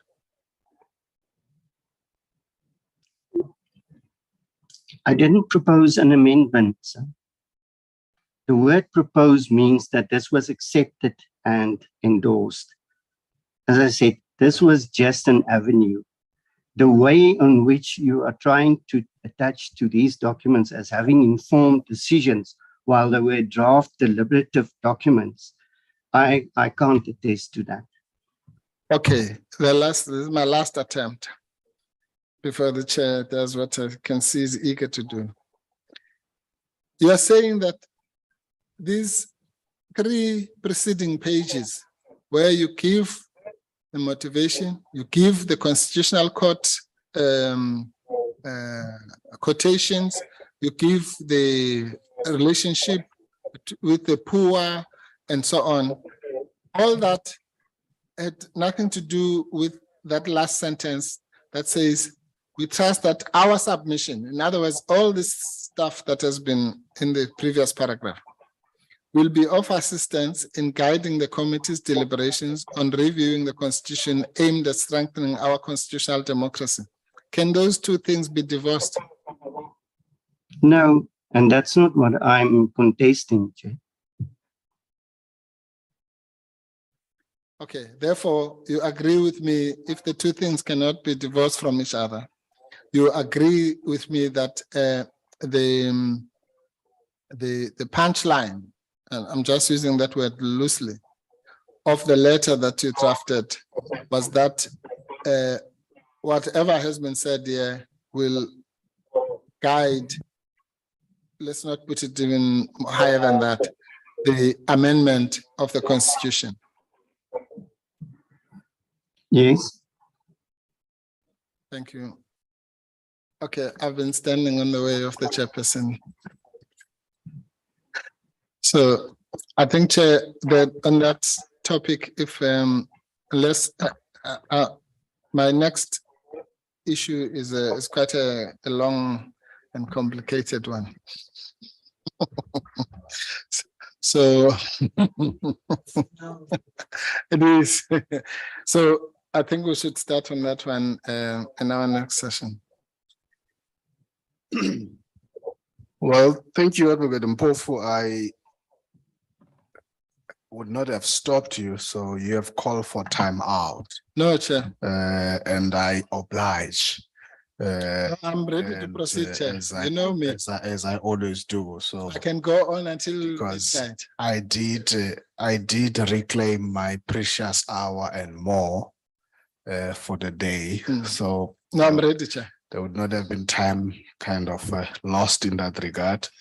So with that, colleagues, we will pause there for today, continue tomorrow and finish tomorrow. Chair, sorry. Sorry, I don't want to cut you. I don't know if the discussion that Ms. Bauer and I had around starting time has been communicated, or whether you're going there. No, there's no starting time communicated to me. Okay, we were I have- proposing I have 10 earlier o'clock. start, maybe even 9:30. Advocate Bauer, We have no Did you? difficulty if you want to start at 9 or 9:30. It's Friday tomorrow and members might want us to start earlier. I don't know if that's in an endeavor to finish earlier or an endeavor to have more time. It's an endeavor to have more time. well, I've already, the issue of time is, I'm in control of that. So it's not in the back room. We just indicate that. So the program would have indicated today and tomorrow and would have agreed at 10 with the members. I don't think there's a problem in asking that we be here 9:30 or do you want to stay at 10? But we continue tomorrow and conclude tomorrow with our work. You fine with 9:30, 9:30? Colleagues, thank you. The meeting is adjourned. We'll resume tomorrow 9:30. Thank you. Thank you very much, Chair. Obliged, Thank as I always do. Thank you. you. No, you haven't Thank obliged, you. Chair. I wanted to go until 12. I stopped. I didn't stop you. Advocate Bauer? There was an issue of corrections that I had left in abeyance, which I have endeavored to speak to Advocate Mpofu today, and he has yet to revert to me. We need to sort that out before we commence tomorrow morning so that I can communicate with Advocate van der Merwe tonight. So we Okay. need to do that. I leave that to both of you. Thank you. Thank you, Chair. Thank you to everybody. The meeting is adjourned. Thank you, Mr. van der Thank you, Merwe. Chair. Thank you, Chair. Recording stopped.